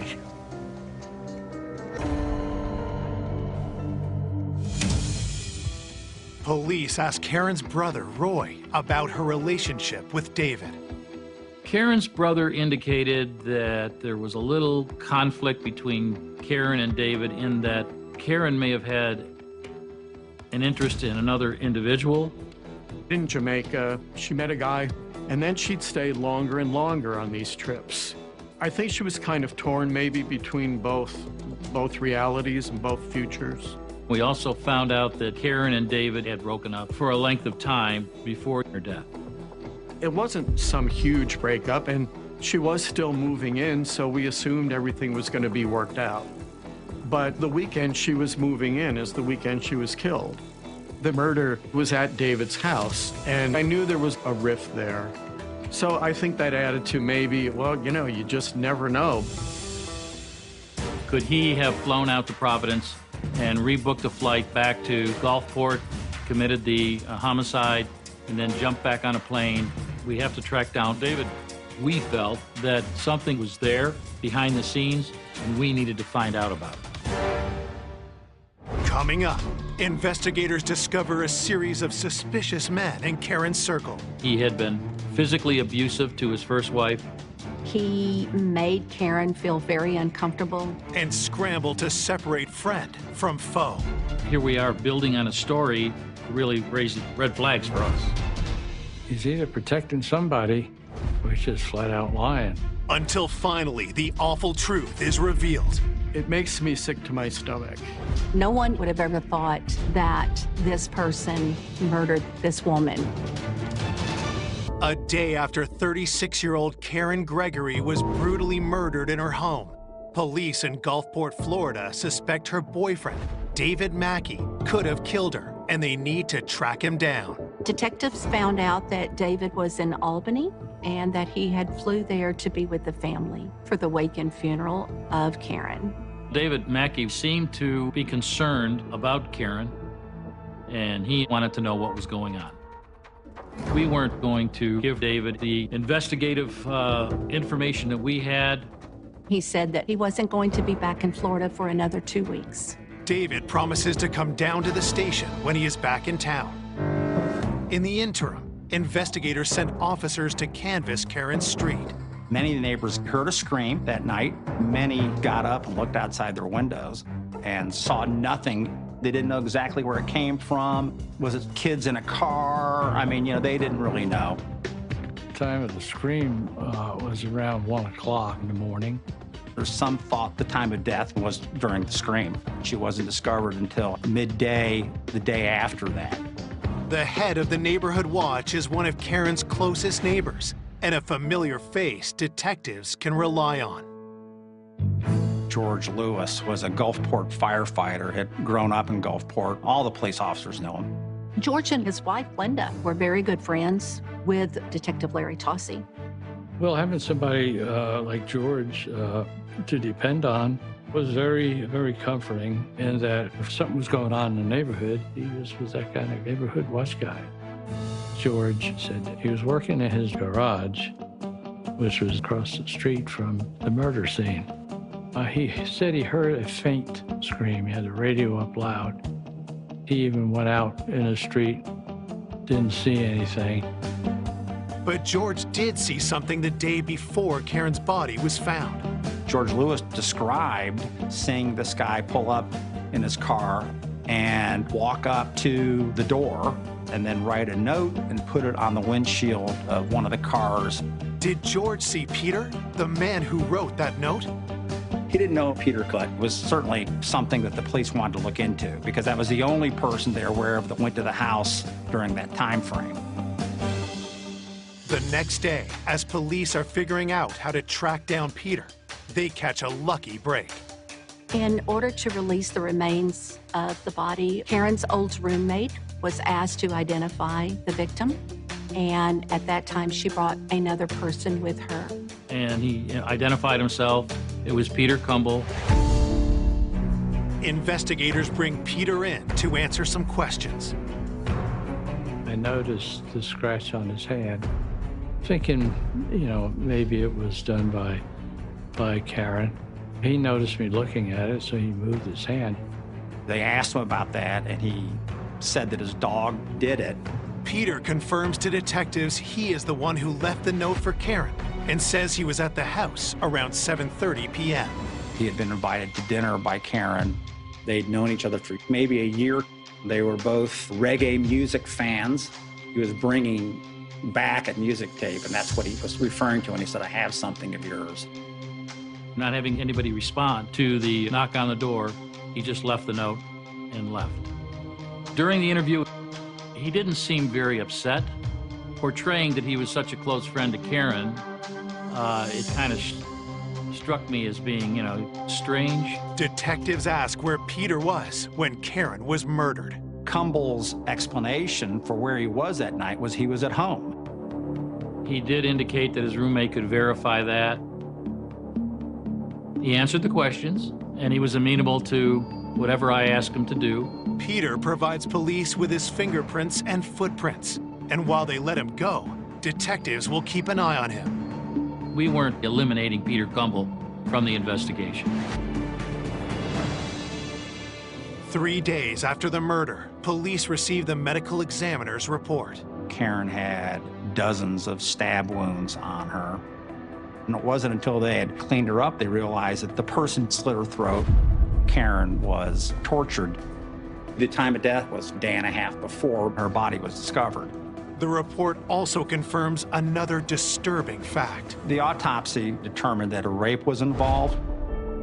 medical examiner found semen, but it wasn't enough to make comparison.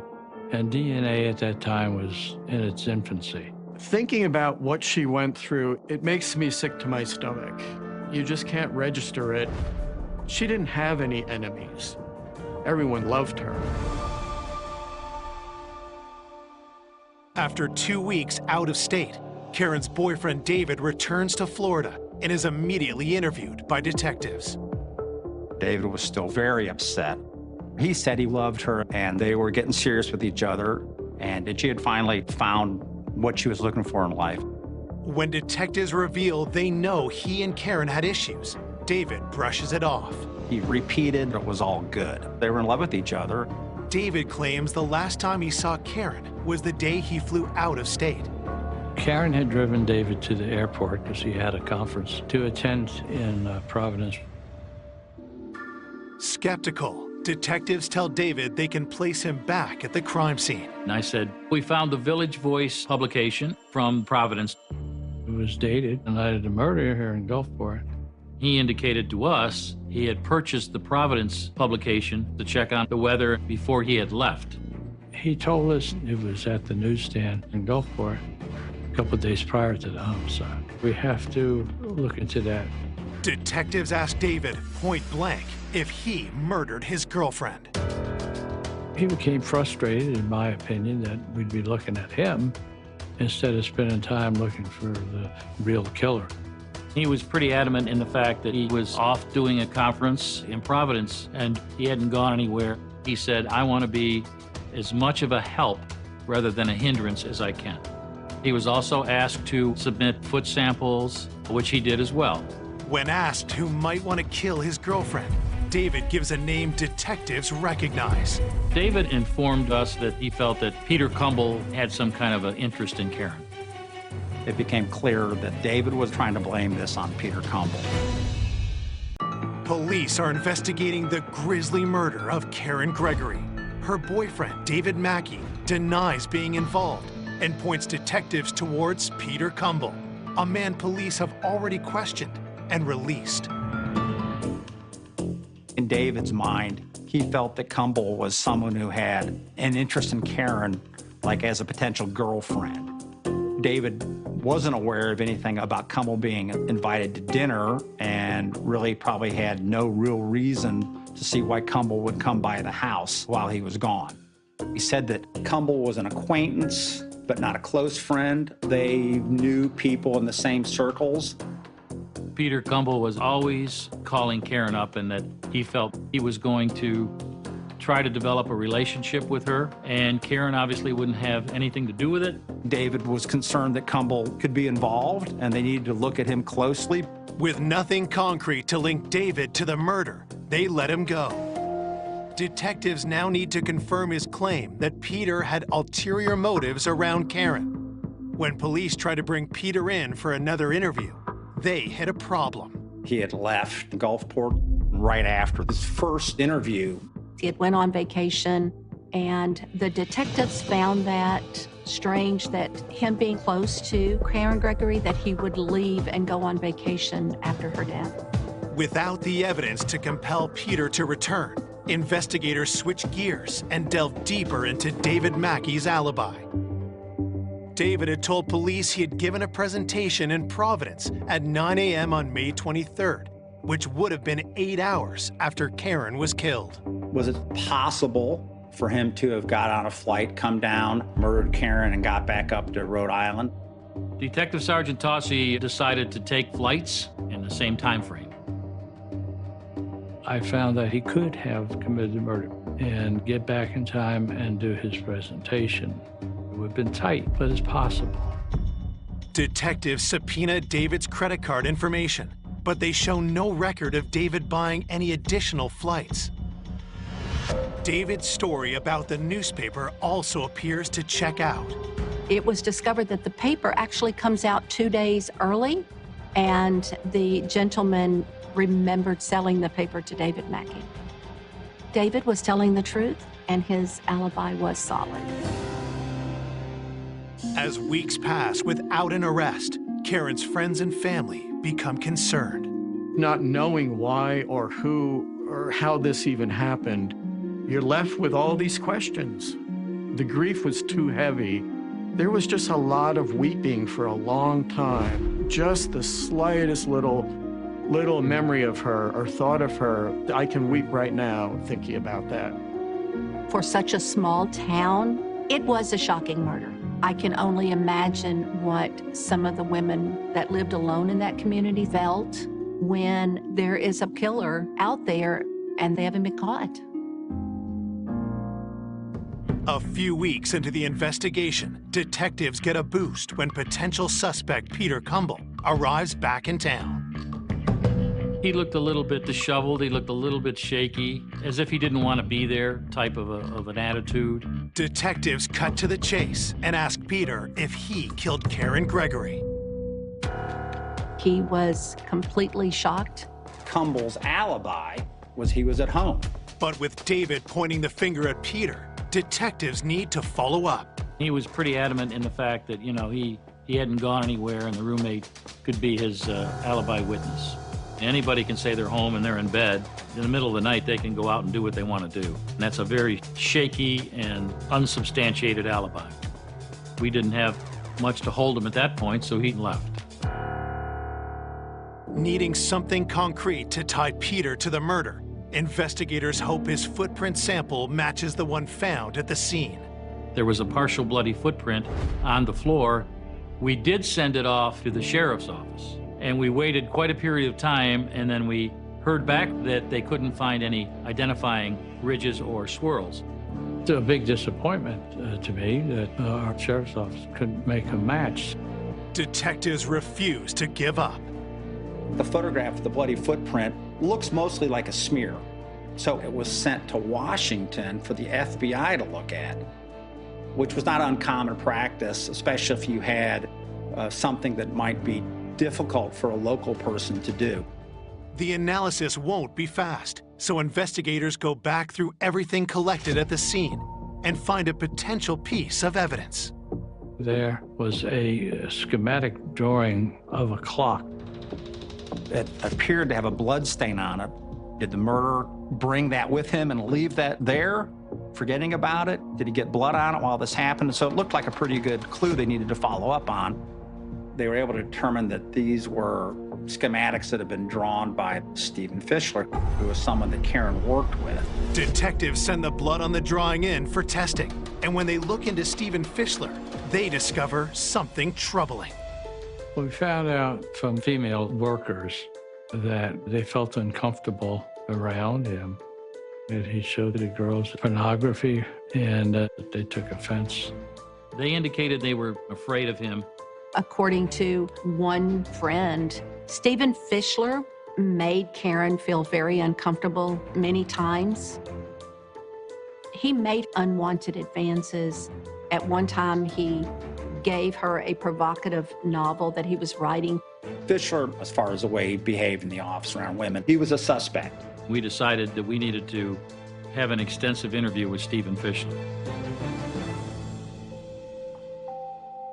Stephen Fischler had kind of a defensive attitude. He was curt. He said that they didn't really know each other. He and Karen had seen each other at work, but she had only been working there a short period of time. When Stephen was questioned about the schematic, he had no explanation for how it got into her house, other than she probably took it home with her.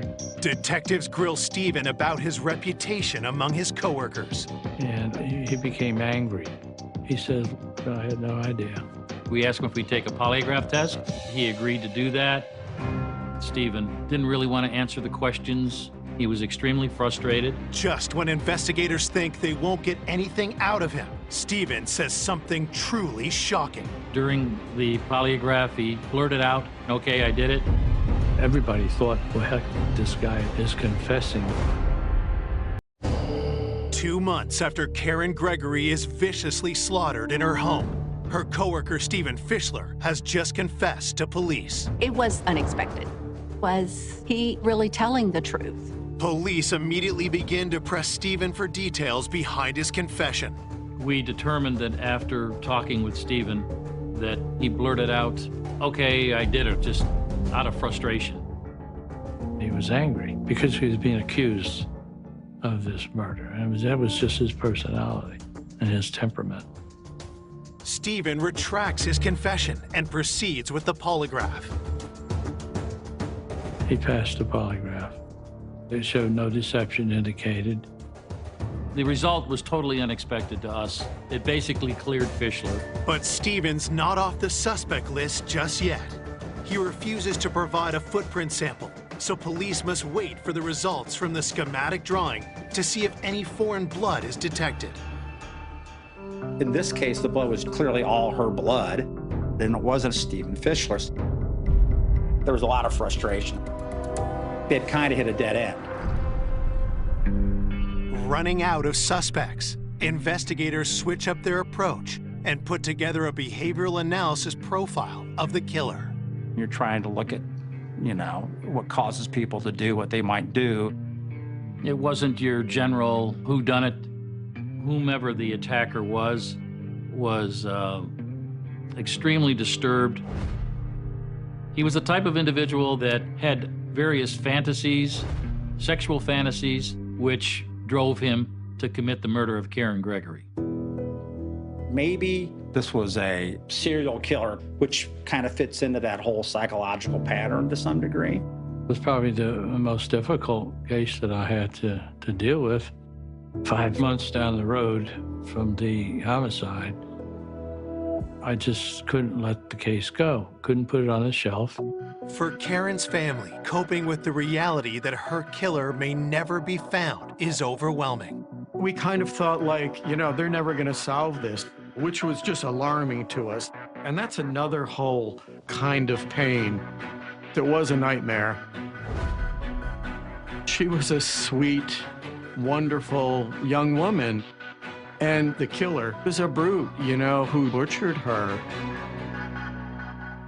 Finally, a break comes in December, 5 months after the murder, when detectives make a discovery that revitalizes the case. Tassi was talking to a person who lived a few blocks away from Karen, and that person told him they had heard the scream. She described it as just a wail, and that it was very disturbing. Tassi was like, he didn't realize it was really that loud that actually over 2 or 3 blocks people heard this. This new information is in direct conflict with the statements of the neighborhood watch head. She's several blocks away and she hears the scream, and George is right across the street. How come he didn't hear more than what he said was a faint scream? It didn't make any sense. So we figured we better have another talk with George, which we did. Detective Tassi, he looked at George as a helper to the police case. George was a firefighter, the neighborhood watch guy that was actively out there.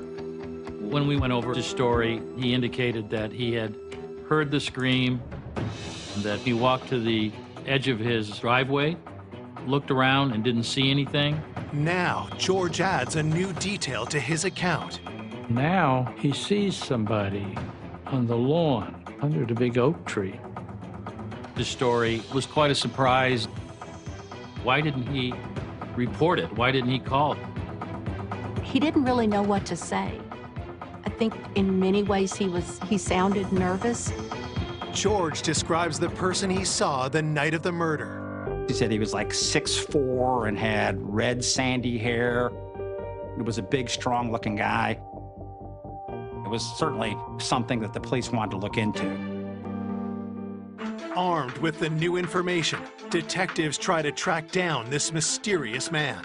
And in doing extensive neighborhood interviews, it was related to us there may be a peeping Tom in the area that fit. We thought, well, we may have something to go on here.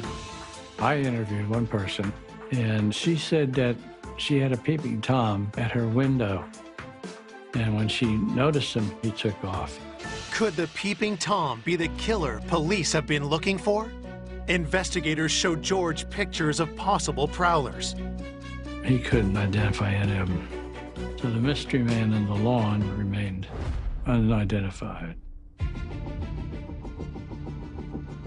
So there's some thought that he might have been watching that house and watching her and knew that she was alone that night, knew David was out of town. I felt terrified, especially at night. I kept my doors locked. I didn't want to end up like her.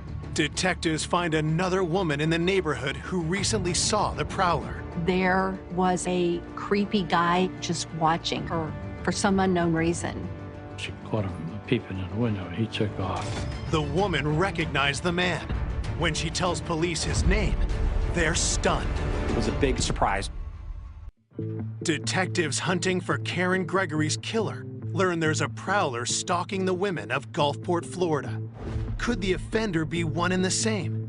When a victim of the voyeur comes forward with a name, investigators are shocked. It's the neighbor, George Lewis. It was totally unexpected to us. Detectives bring George in for a third time and ask him about the woman's claims. He admitted he was outside the house, and he had some explanation for why he was there. He was a neighborhood watch guy and always looking out for people. He said he heard a noise or something. He thought, you know, is it possible it's the killer? He was given the opportunity to take a polygraph test, which he did. Detectives start by asking about the prowler. Listening to the polygraph tape and how George Lewis described the man, I really believed him. Investigators also ask him about the night of the murder. Did you kill Karen Gregory? George said no. The polygraph results tell a different story. The results were disastrous. He failed it miserably. After he failed it, he had something else to say about the night of the murder. George admits he hasn't been completely honest and tells police that's why he didn't pass the polygraph. George Lewis indicated to us the individual that he saw on the lawn left Karen's house itself. He saw George and had approached him and threatened him. The person walks out and tells him, if you say you saw me here, I'll come back and kill you. So that's the reason he wasn't forthcoming. He was afraid of him. George Lewis went from just hearing a scream at the edge of his driveway to indicating that he saw the perpetrator. And then his next story, George said this guy threatened him. We were very concerned about that because here we are building on a story, so it really raised red flags for us. We felt that, you know, with the abundance of different issues and stories he was telling, he was using other individuals to try to throw us off. We had asked him to do a composite sketch of the individual that he saw. After the sketch was done, we both looked at each other and said, this really can't be happening. We both came to the conclusion it was George when he was younger.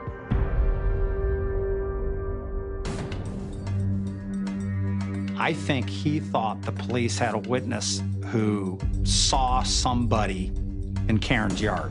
So he was making this description of the person who scared him get closer and closer to looking like him. He's either protecting somebody that he knows, or he's just flat out lying.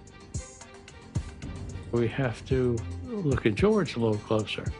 Investigators collect his foot and fingerprints, but with little hard evidence to hold him, George is released.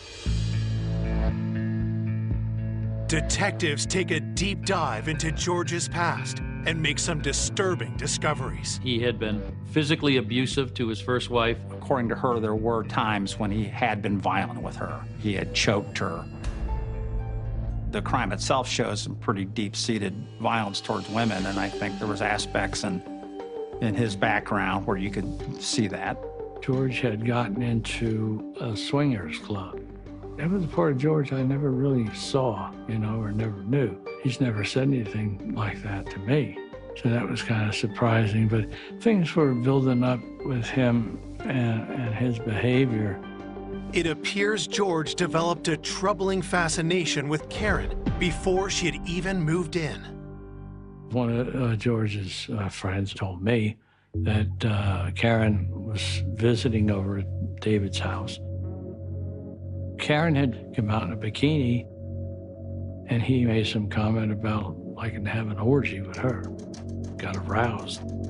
He had gotten into sexual perversions, if you will. I think there was indications that he was, you know, a peeper of some sort. Still looking for hard proof, detectives asked George's wife about the night of the murder. She was woken by the scream.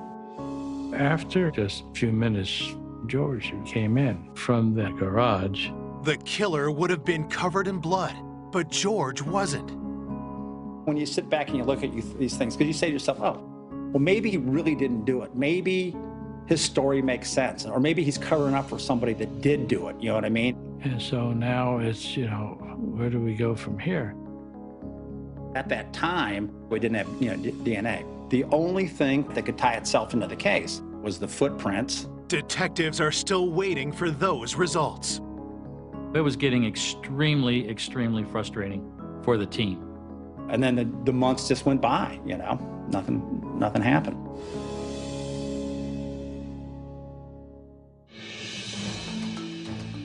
It seemed like it was just going to be a cold case. And it's like, well, what are we supposed to do with that? You know, you can't just stop here, but they didn't have leads. They didn't know where to go with it. This is about my sister being butchered to death. We were not going to rest till they found who the killer was. In March 1986, almost 2 years after Karen's murder, the FBI finally finished their analysis on the bloody footprint at the crime scene. The day that the data came back from the FBI, everybody was elated. It showed the ridges on the heel from the bare foot, and they can be identified, compare one to someone else. Detectives have renewed hope the killer is within their reach. We must have sent 20 sets of footprints. And they got a result on that relatively quick, which changed the whole case. A definite match. No one in Gulfport would have ever thought that this person murdered this woman. Nearly 2 years since the brutal slaying of Karen Gregory, detectives have just received a report back on the bloody footprint found at the crime scene. The footprint was sent to the FBI. We were waiting specifically on just that result. There was a definite match of a footprint of George Lewis to the inked footprint that we had sent up there to the FBI lab. It was shocking. It was very hard for me to believe that George Lewis murdered Karen Gregory. He was the head of the crime watch. He was a firefighter. I was in complete shock. Although no one could believe George was a cold-blooded killer, the evidence doesn't lie. Footprints with their ridges and their swirls are similar to fingerprints. If you have enough of those patterns to present to a match, then they're just as good. I didn't want to believe it, and I had to face that. I trusted George. He was toying with me. He certainly wasn't the person that I thought he was. The detective knows he has to ask his old friend some tough questions. We asked him to come into the station, and that's when we confronted him with the footprint. That's when he said, I crawled in the window. It was a bombshell.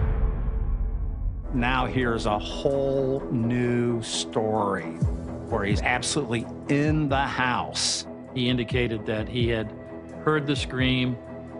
He had gone through the bedroom window to try to assist Karen. He said that he saw her laying there with her throat cut open. Only the killer would have known that her throat was cut.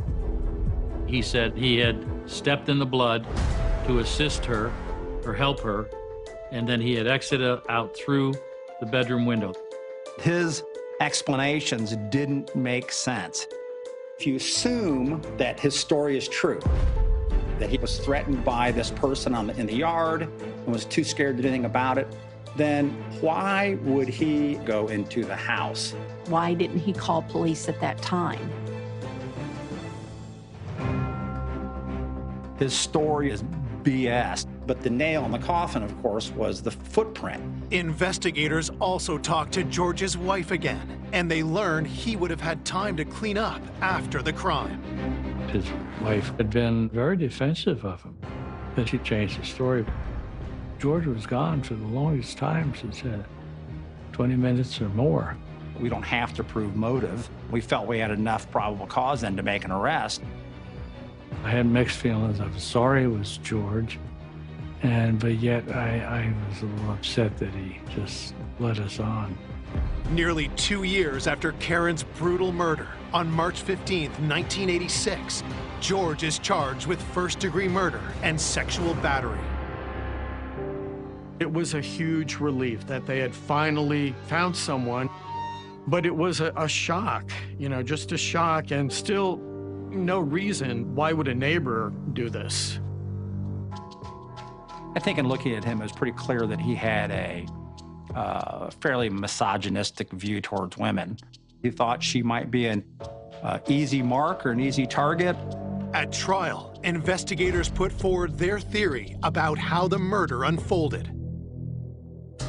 George Lewis would have gone over knowing that David was out of town. He came in the house, knifed, and ready to do it, and was living out a fantasy. Teddy had been put on her against her will. She knew that the only way to get away was fight to get out of that residence. She was pushed and hit her head against the jalousie windows. That's when she screamed. After that, it got really violent. The rape was involved. Lewis knew then that he had only one way to go with this, and as a result, he ends up stabbing Karen 21 times.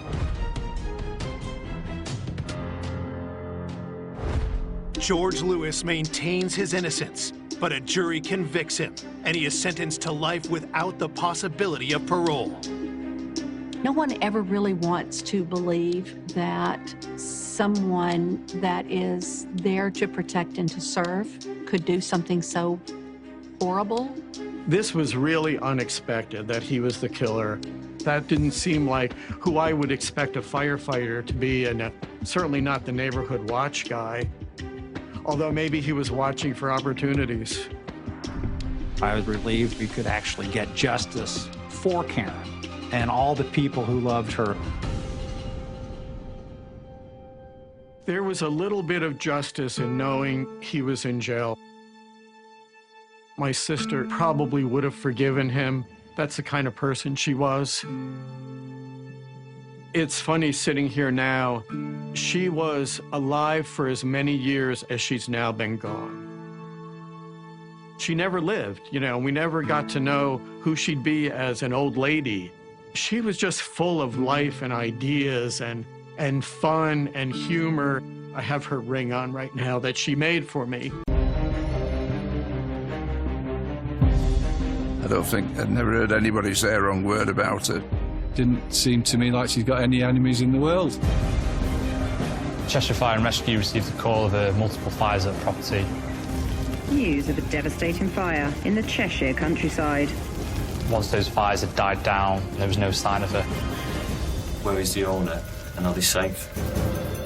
When the deceased is found, clearly the state of the body, how it's been found, clearly a murder from the off. I can't believe anybody would treat Diane like that. Police believe she was murdered and then her home. In the middle of the Cheshire countryside lies a quiet, quaint hamlet. Cranage. It's quite an affluent area in parts. There's some big houses. There's a lot of farms around there, quite isolated at parts, and dairy farms, chicken farms. As well as being quite small, there's obviously the classic community feel towards it, whereby everybody knows everyone, and that's pretty much central to a place like Cranage. The area is a really desirable place to live. I mean, a lot of people with a lot of money want to come and share what we've got out here. We've got quite a lot of famous footballers in the area. It's a lovely area, and it's just a nice area to live. In the heart of the village sits Parkland's Cattery, run by popular local Diana Lee. Diane was a lovely girl that would always help people out. Very, very conscientious. Very bright. You never saw her without a smile on her face. She was always very bubbly and just a lovely person. I'd never heard anybody say a wrong word about her. She was always such a lovely lady, very full of the joys of spring, and didn't seem to me like she's got any enemies in the world. You know, she's that type of really likeable person. Originally from Tabley, Diana moved to Cranage in 2008 and opened her own cattery business. And it thrived. Diana opened the business with an ex-partner at the property and been quite successful in doing so. That partner then left that business and she continued to run the cattery on her own. But Parklands wasn't just any cattery. It was the creme de la creme of the feline world. She loved cats, and that's why she created the business that she did do, which was probably a little bit unique to Cheshire and this environment. So offering TVs and beds, sort of prices that probably slightly higher than maybe other areas of the country. So yeah, I mean, that showed probably her caring side more than anything else. I think anybody that wanted to trust anybody with an animal, you'd only have to be in the presence of Diane for a few minutes and you'd soon be contented the mind that your animal would be in safe hands and well looked after, well cared for, because she's just that caring nature. A large gated detached property next door to her cattery. But she didn't live alone. Being a big property at Parklands, Diana had a lodger who lived with her at that time, probably a bit of company and also to help with the income coming in and to upkeep such a large property and the business as well. On the 8th of August 2012, Diana meets friends for dinner, something which she often does in her spare time. Diana met up with some friends in Knutsford at the Man's End Chinese restaurant on King Street, where she spent the evening with them. She got a lot of friends, Diane had, and she'd be out with different groups of friends quite a lot. But little does Diana know, that evening with friends is to change life forever and leave a lasting scar on the close-knit community. 11 a.m, Cheshire Fire and Rescue received a call of multiple fires at a property in Cranage. This scene was discovered through a family relative going to the address. They go to the house, they see fire coming from, smoke coming from the house and the garage. A neighbour was alerted who rang the fire brigade. Emergency services arrive and work tirelessly to put out the fire. Once those fires had died down and they'd been treated with, they'd realised that Diana's car wasn't at the property and there was no sign of her. That's the main concern for the police, would be where is the owner and are they safe?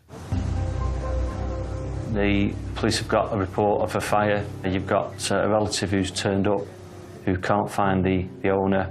Clearly there's a number of seats of fire. Straight away you'd be thinking there's something suspicious regarding this, particularly if you're looking at an affluent property like we've got here.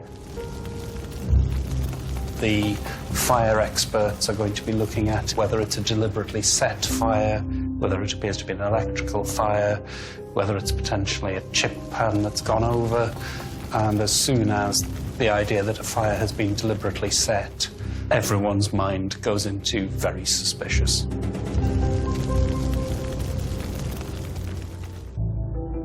Fire officers keep searching the property grounds and enter the adjacent garage. And what they find changes the course of the investigation. They found her body at the property, and at that point, police were called to investigate. When Diana's body was discovered, the most obvious thing that would be clear to the first attenders is that the body was, certainly on the surface, badly burnt. That raises a whole number of possible scenarios. An accident, misadventure. Cheshire police immediately arrive at the scene. In the time I've served in the police as an investigator, I've been involved with many inquiries. The early priorities are the scene, first scene where the victim is. But it's where Diana's body is that raises suspicion. She is found lying face down on a wheelbarrow. She is naked, covered in shredded paper and bedding. Her body battered with horrific injuries. When the deceased is found, clearly the state of the body, how it's been found, is clearly a murder from the off. Police believe the extent of the injuries are not just caused by the fire, so a murder investigation is launched. The most important thing is to preserve the scene. The slightest disturbance of a scene, by trampling through it, walking through it innocently, it causes contamination. So it's really, really important to make sure that it's cordoned off. You only get one go at recovering evidence from a body, and one that is already compromised. There will be a lot of discussion about what should be sampled at the scene, what should be done at the scene, what is going to be compromised by another action. So there will be a lot of effort going into preserving as much evidence as possible.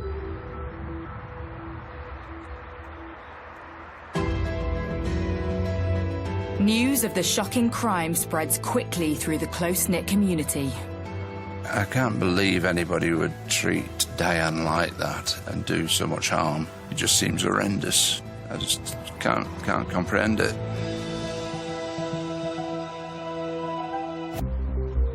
In the quiet, quaint village of Cranage, the community is shocked at the news of a murder. But the previous evening, August 8th, started off like a normal night out for 54-year-old Diana Lee. At 8 p.m, Diana met up with friends and had dinner in a local Chinese restaurant. According to friends, she said goodbye to them at 10:15 p.m. before driving home.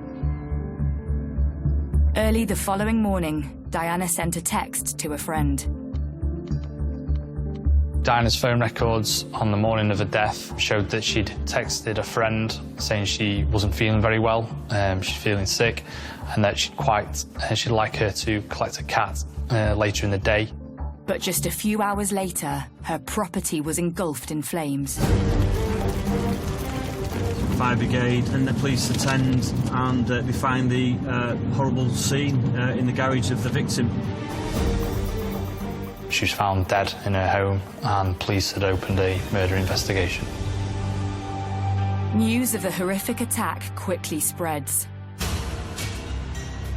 A call came through from a contact who had been driving past the area saying there was lots of activity in Cranage itself, so we decided to come down. When we came down here, there was essentially fire, pumps, as well as emergency services, police and ambulance as well. Whenever you have a scene of maybe 3 or 4 police vehicles and 4 fire engines, you know that something's pretty serious. The tape was quite high up. They'd sort of cordoned off here, and it was difficult to get any closer than this, really. But obviously, there's lots of residents coming down here, trying to find out what had been taking place. And the quiet village of Cranage is now the centre of an atrocious crime, and fear spreads that there's a killer on the loose. The feeling in the community was just of absolute shock, a disbelief that, I mean, things like murders don't happen around here. I think from the outset, it was shock more than anything, and for it to happen for these residents on what is their doorstep was probably a big shock to them. The fears for a community is who would do such an awful crime, and they're still out there. Could they strike again? There was a real lack of understanding of that somebody could do this. The question crossing the community's mind: who could have murdered Diana, and why? Certainly, any murder, there's rumour and speculation about the victim and the motive for a murder, or who could have done it. Some murders are spontaneous. A lot of it is finance. So you'd be looking at straight away what the lady does for a living. Is the money owed? Has it just been a random targeted attack by some local or someone travelling? Police need to act fast, so they search the house. But they quickly come across a startling piece of evidence. There was evidence of the victim's clothing in the lodger's bedroom and also a blood-stained knife which belonged to the lodger. So he's got access to the house, he's got access to the garage. He may have been in a relationship with this lady. So you've got to treat that individual as a suspect. You would have to arrest them. With such obvious evidence potentially linking the lodger to the crime, police need to establish his movements in the hours Diana was last seen alive. From their point of view, it's a case of trying to find out their background, where they were at the time of the incident, what they'd been up to, trying to find all sorts of reasons why they could have committed a crime such as this one. The lodger tells detectives that he last saw Diana at 7:30 p.m. in the garden before she left in her car to have dinner with friends in Knutsford. He goes on to say that he left for work at 6 a.m. and remembers seeing Diana's car parked on the driveway. While police unpick the lodger's alibi to see if it stacks up, the team on the ground make a breakthrough discovery. They found that Diana's car had been abandoned 10 miles away in Mobley. At that point, they'd also had reports from a taxi driver who had seen a man acting suspicious in the area, who'd also tried to torch the vehicle before running off. A witness came forward, a taxi driver, to say that he'd seen someone trying to set fire to the car. He challenged the driver, and the driver made off on a bike, and then he's made off on field. So again, the push bike would be a scene, and there'd be searches going around that area. Was this man Diana's lodger? And had he driven Diana's car 10 miles north? But while police gather evidence, another arrest is made. It was a person who was known to Diana, who'd been an ex-partner, who had been convicted previously of a charge against her. He had convictions against Diana in terms of beating her. There were two immediate suspects, two men who were in her life. So there was a lodger, and there was some circumstantial evidence that suggested that he was not all he said he was. And then there was a very violent ex who had actually been imprisoned for attacking her. So two quite strong suspects. But police are soon able to confirm Diana's lodger was at work the entire day from 6 a.m., hours before the fire had started. He is released without charge. And with the items of evidence found in his room, detectives now suspect the lodger was set up for murder. But by who? With Diana's ex still in custody, police take a more in-depth look at him and his whereabouts. A large proportion of domestic murders is sometimes it's an ex-partner. Clearly the ex-partner was a prime suspect very early on. The motive is he knows the victim, it's previous violent history towards the victim, so straight away you'd be alarm bells going. We were all pretty convinced who'd actually done this. The local community recalled Diana had once lived a life in fear from her ex. Somebody that she'd known was banned from being in the area, and she knew that he'd been at the house. Certain things had moved, and she was petrified. And she gave me a call, and I went down to have a look to see if there was anybody there. I'd never seen anybody so petrified. And the location of Diana's car further cements police suspicions. It was dumped between her house and that of her ex's. For the investigating officers, realised that the car had been found in a location that was en route to the person, so it probably made sense in their minds that, again, he was the person who'd committed this crime. Questioning of Diana's ex intensifies. Is he still in contact? Where does he live? What were his movements for the day or the time of the murder? to eliminate them from the inquiry. So after a couple of days of speaking to the person who they'd arrested, it quickly became apparent that that individual had a solid alibi. With his whereabouts on the night of Diana's murder confirmed, her ex-partner is released. Having followed strong leads and had 2 potential suspects, detectives are back to square one. It was a case whereby the police had to reappeal for information. It was a case of them having come across a bit of a dead end and having to start again to see who had committed this crime. But post-mortem results come in and help police identify the cause of her death. Could this provide further clues to her attacker? If somebody has died before a fire, then you will sometimes see soot in the mouth, you will sometimes see it as far as the larynx. But to get it down into the lungs, somebody has to be breathing, answer that vital question, was this person alive when the fire was burning? And you'll be seeing that she hasn't inhaled soot, she hasn't inhaled the products of combustion. All of this is pointing to her being dead and then set alight, rather than either a deliberate act by herself or some sort of strange accident with solvents. She died of head injuries, so there was clear evidence of bleeding in the head resulting from impacts. That is very different to what you see if there's simply damage to the head from it being heated in a fire. Police now know Diana died before her lifeless body was dumped and the garage set alight, meaning the killer tried to cover his tracks. DNA will be damaged by the heat that the fire produces, but certainly trace evidence, if one looks hard enough, it can be recovered. Forensics locate a small amount of unknown DNA on Diana. And there's something else. There's no self-defense wounds. That information from the pathologist would clearly indicate generally that she knew the person was there with consent in the property, and that they weren't expecting that trauma to be caused to them. Detectives now believe Diana's killer was known to her, so need to delve into her private life and turn to the community for help. Community's key to any murder inquiry because they're the eyes and ears, and they probably hold evidence what they don't know at the time. I get the feeling, as you do in so many of these cases, that Diana was actually quite a vulnerable person.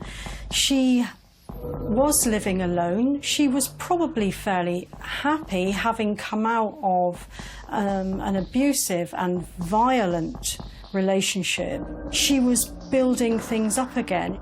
Maybe the situation has arose where she was probably too trusting of somebody. Friends express their concerns that perhaps all was not as it seemed in Diana's life. I should imagine she was easily taken advantage of in a financial way, because she was quite a wealthy lady. A few times when I saw her passing, she seemed like very troubled, as though she wasn't her usual self, and she was obviously hiding something that she was really concerned about, but she never really told me the full extent of it, and that was a bit of a worry for me, you know, what was going on with her. But I think most people would have realised something was not quite right, but because she was a private person, she didn't really explain to me exactly what was going on. And I just said to her, if you ever have any problems, you must report things if there's something you need to report. But she wouldn't tell me anything in detail or anything.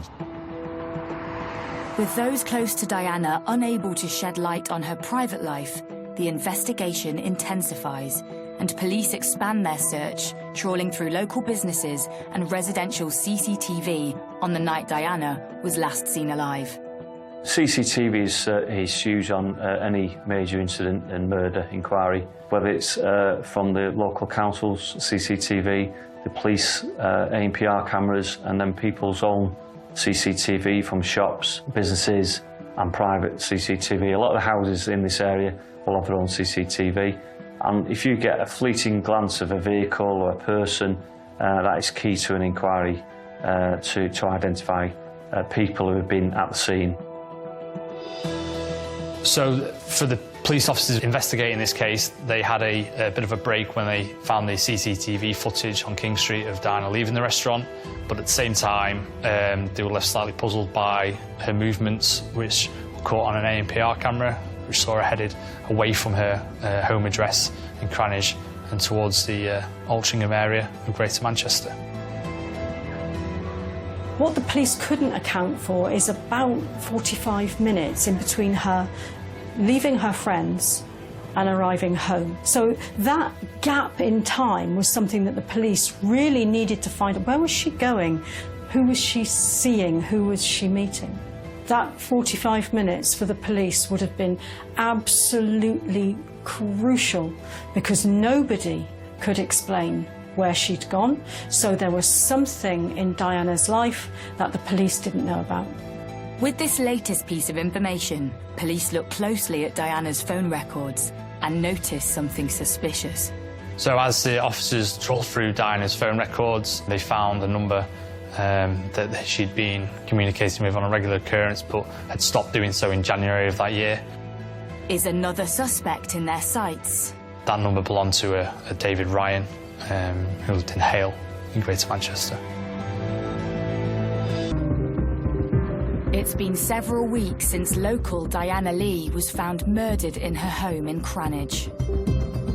Police have questioned and released 2 men known to Diana, and 13 days after her body was discovered, police released an e-fit. The police issued an e-fit of someone who they wanted to speak to. That individual was a person who was with the Corsa, which was seen trying to set fire to it and then made off on a push bike. It's really important that people try and recall what they were doing that day at that time, because they may have seen that offender leaving the scene. With officers waiting for tip-offs from members of the public following the release of the e-fit, and having eliminated 2 suspects that are known to Diana, detectives have also been trawling through Diana's phone and have traced a mysterious phone number. Could this be a 3rd suspect? And who is this David Ryan? And how is he connected to Diana? So as part of the police investigation, the officers went to David Ryan's house in Hale in Greater Manchester.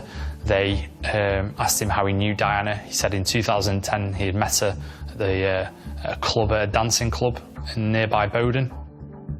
He said that he had not met her since, and that was the only occasion when he had seen her. He gives an account that he knew the lady, not well, but he knew her. He met her about 2 years ago at a local dance club, and that was it really, nothing intimate, that he just knew her as a fleeting acquaintance, and that's all he gave to the police. At this point, officers took a DNA swab of his mouth just to eliminate him from their inquiries. Despite this latest lead, police still have no suspect. So detectives start looking deeper into Diana's digital footprint. One of the things they looked at was her financial transactions, and it was noted that were large sums of money missing or that couldn't be traced. And officers at Cheshire Police found a substantial amount of money that had been withdrawn by Diana, I think circa £60,000, whereby they had no idea where that money had gone. Straight away, that gave them the lead in terms of trying to find out who that money had gone to. The large withdrawals ring alarm bells for detectives, and there is no sign of where or who the money was transferred to. But with the investigation intensifying, suddenly police make an announcement. A 47-year-old man has been arrested in connection with the murder of a Cranage businesswoman. As the inquiry progressed on the 2nd of September, the police announced to the media that they've arrested a suspect for the murder of Diana Lee. The man who was arrested is David Ryan, the man who Diana met at the dancing club in Bowden first in 2010. It was a bit of a shock to us all, really. It had only been 24 hours since David told detectives he had met Diana once. So how had he ended up in police custody? The day after Mr. Ryan had been spoken to by the police and given his DNA sample, he called the police and said that he had further information, that he did know the victim, that he'd met the victim the night before the murder, and he'd had consensual sex in her car with him. So Mr. Ryan said that he was in a relationship with this lady. He'd been for some time. He'd done work at the house. He had a conservatory window glazing company that he'd done a lot of work at the house. But why would David change his alibi? There are lots of reasons why somebody would keep a relationship secret. Now, one of the reasons is that that person is in a marriage. No, things need to be kept quiet. Clearly, his mind had been worrying about the DNA, that they'd taken the DNA sample, and that he would be linked to the victims. So what he's done is he's tried to say that we would find his DNA once it had been examined, that he'd had sex with the day before, that he knew her and he had sex with her in the car. But it doesn't automatically say that he's murdered her, but his DNA would be found on her. Detectives acknowledge David's concern that his DNA would most likely be picked up on Diana from the night before. But they still need to rule him out as a suspect.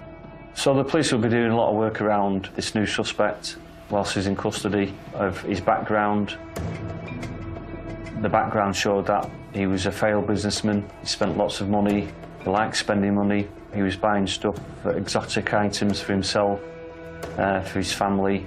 And that shows the sort of mentality of the individual. And then that clearly links to the problems financially. He was bankrupt, business-wise. They found he was in a huge amount of debt. His business, which was a window and door conservatory business, had collapsed in June 2012. It was quite clear that he was struggling for money. David's money issues raise suspicion. On one hand, he was bankrupt. On the other, he was spending large amounts. And he'd been in a secret relationship with Diana, whose own bank accounts recently showed large amounts of money vanishing. Throughout that, there was instances of spending which didn't tally with what he had. So you're building the picture of someone who's will probably go to any means to try and support himself financially, not do the basics in life of working hard and getting money, but to get it quickly. Intense investigations into both Diana and David's financial transactions ensue, and it isn't long before a link is made. The next stage was finding out that David Ryan had basically tricked Diana into investing tens of thousands of pounds of her own money into companies that just didn't exist. This has gone on for a period of time, and Diana had committed a large amount of money into these fake schemes. Clearly, the victim was vulnerable in some respects, struck up a relationship with the offender. He would have thought probably she was a wealthy lady, she had money, he was in financial troubles, his business was going downhill, he owed money out, and she was probably a target for Mr. Ryan to take advantage of financially. Forensic evidence is then uncovered, which appears to place David at the scene of the crime. There was a footprint found at the scene of the murder in the victim's blood, so that would suggest and confirm that whoever was wearing that footwear was at the scene after the victim had been killed. And that footwear was the offender's footwear, Mr. Ryan, and the forensic evidence supported the fact that it was his footwear and couldn't have been no one else's. And it appears David Ryan has been following the case closely. Computer analysis of his computers at his house and his phone, and it was quite compelling evidence, circumstantially, that he'd been searching on Cheshire Police website about the murder, where the inquiry was up to. Perhaps even aware time was running out. Background checks by officers into Ryan's computer's history found that he'd searched for countries that had no extradition treaties with the UK. Somalia was named, and a number of others. So clearly this is a man who wants to, or is thinking about leaving the country because he's done something wrong. This man is now trying a way out to disappear from the country, to get away from being arrested for this awful murder. Police appear to have finally found their man. And by collating all their information on David, they piece together a timeline of a murder. Diana had obviously left the Man's End restaurant in King Street in Knutsford. And they know that her car was caught by the ANPR cameras driving away from her home. From there, she'd gone to Hale in Manchester to see David Ryan in her car. She picked him up. They travelled back down to Cranage, whereby they spent the night. And then, obviously, in the early hours of the morning, for whatever happened and whatever reasons, Diana was murdered. Having killed the person he's been having an affair with for almost 2 years, David then sets a scene. So following the murder, Mr. Ryan decided to cover his tracks, planting evidence in the lodger's room, using a dagger, leaving it there that he'd used to commit the crime. He'd also then started to plant various fires around the house. He tried to burn the body to try and get rid of forensic evidence. The problem being that he found that where he'd started those fires, there wasn't enough oxygen for the fires to let hold. The fires just burnt themselves out, so they didn't have the effect that he wanted to. His plan, quite clearly, was to destroy the whole property, to make sure nothing was left, to make sure no evidence was left behind, so nothing could be traced back to him. This was all about him getting away with it. This is about him walking away and leaving whatever behind him. This wasn't about anger. This wasn't about passion. This was, how do I get out of this? And can you imagine using that amount of violence just to get out of something? The police had sufficient evidence to go to the CPS to charge Mr. Ryan with murder. But what really went on that fateful morning? And what may have driven David to murder Diana? The trial of a man from the Altrincham area accused of killing a Cranage businesswoman has begun. Diana Lee, who was 54, was found dead after a fire at her home last August. It's been 10 months since Diana Lee was found murdered in her home in Cranage. And 48-year-old David Ryan faces trial for her murder at Chester Crown Court.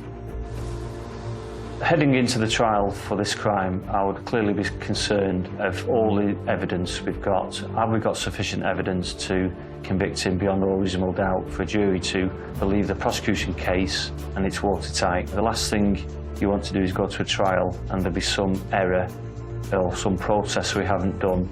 The continuity evidence has been missed somewhere and it be brought up at a Crown Court trial. Local reporter James Wilson recalls seeing Diana's killer in the flesh. On the first day of the trial, it was a bit of a surprise to myself to see Mr. Ryan stood there. He probably wasn't what you would describe as a person who probably capable of committing this crime, essentially. He wasn't very big, looked quite meek, and he was obviously incredibly nervous as the proceedings were about to begin. The prosecution begins by setting out its case to the jury. The prosecution outlined a really strong case in their opening statement. They detailed where the DNA had been found in the property, including the bedroom and other parts of the house. Quite a lot was backed up by phone records and evidence of the ANPR cameras around the area. It was an incredibly strong case and probably quite surprising that Mr. Ryan at this point was still pleading not guilty. The prosecution reveals to the court how David first responded to police. I think police officers were quite taken aback by Ryan's reaction to the request for a DNA swab. He wasn't happy, he became quite agitated, and he suggested he didn't want to do it. It was only after persuasion by the officers involved that mouth swab was completed. The prosecution reveals further evidence in relation to a text Diana sent. The police searched details on her mobile phone records. They found out that text messages had been sent in the morning to her close friends saying she'd been unwell. A simple text message, but one which immediately flagged suspicion among investigators. The text was sent early on the morning of 9th of August, when Diana was already dead. An expert gave evidence at the trial to say that was unlikely to be the victim's text message by the language used in the text message. So sometimes we will use different experts in certain fields, and this expert would say that it wasn't the normal language used by the victim, but more likely to be used by the offender.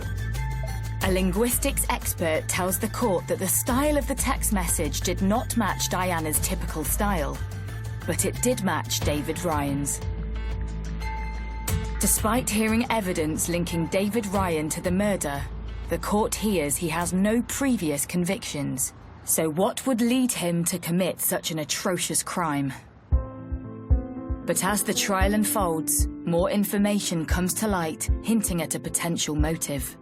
Obviously living in Hale, it's a very affluent suburb of Greater Manchester. Maybe from his point of view there was a pressure to keep that up. Maybe there was a pressure to keep up that pretense that he just couldn't do anymore. This man was in financial dire straits. Now, that is one of the triggers that can cause big, big problems in a relationship. He may have feared that his wife was going to leave him because of these enormous debts. He may have gone out and looked for someone like Diana to be able to get some money to fix the other situation. I think he targeted Diana for money, and the reason I think that is because he spent all the money on his wife. He spent all the money on IVF treatments, on holidays, on things for his other family. He did not get invested in his relationship with Diana. So, no, I don't think he was in love with her. He'd already taken a substantial amount of money from Diana on the premise of investing in things that just didn't exist. But as it transpired, the deeper he got in, that was actually becoming a bigger threat to the other situation than perhaps even the finances were in the beginning.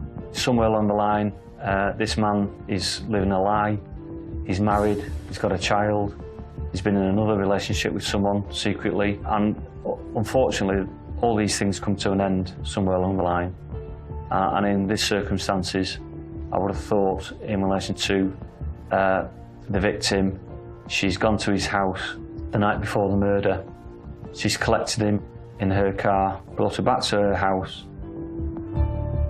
Diana started asking questions about the investment.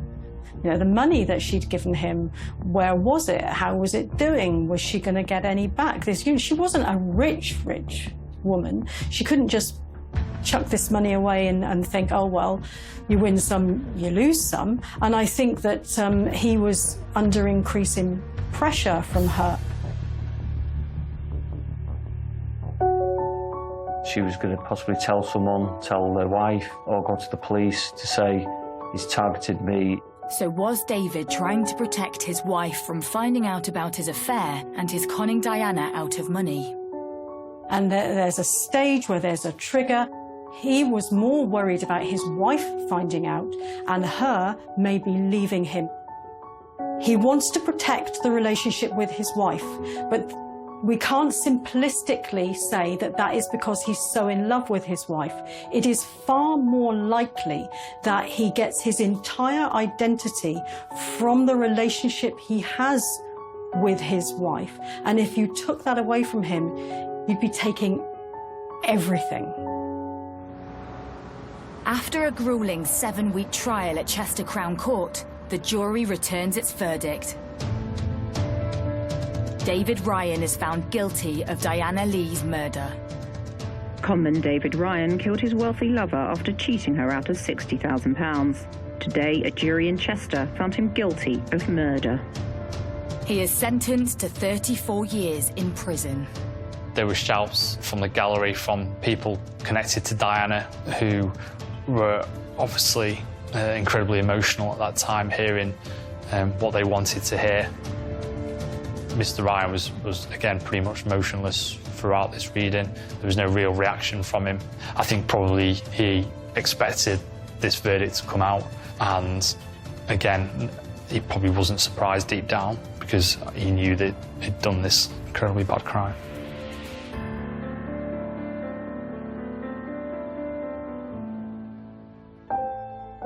I think the most awful thing about this case is how dispensable Diana was to him.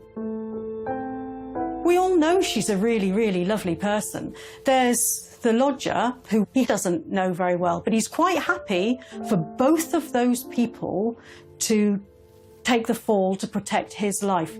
He has no empathy with their suffering or what's going to happen to them.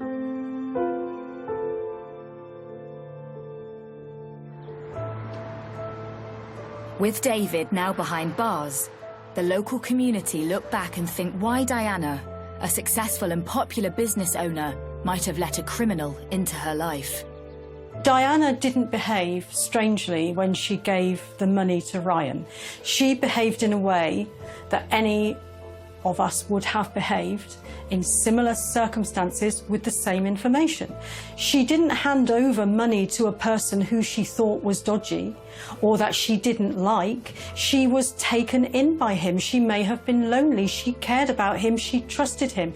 We give money to people we trust. She wasn't a stupid woman. In hindsight, or from where we're sitting, we can say, I would never have done that. Well, I guarantee you, if you felt the way that she did, you might well have done. It's just worrying, really, what can happen to you. And obviously happened to Diana, which is such a shame, because she was such a lovely lady. Still in everybody's minds, still can't believe what's happened. It's just a tragedy. For the residents of Cranage, she will never be forgotten.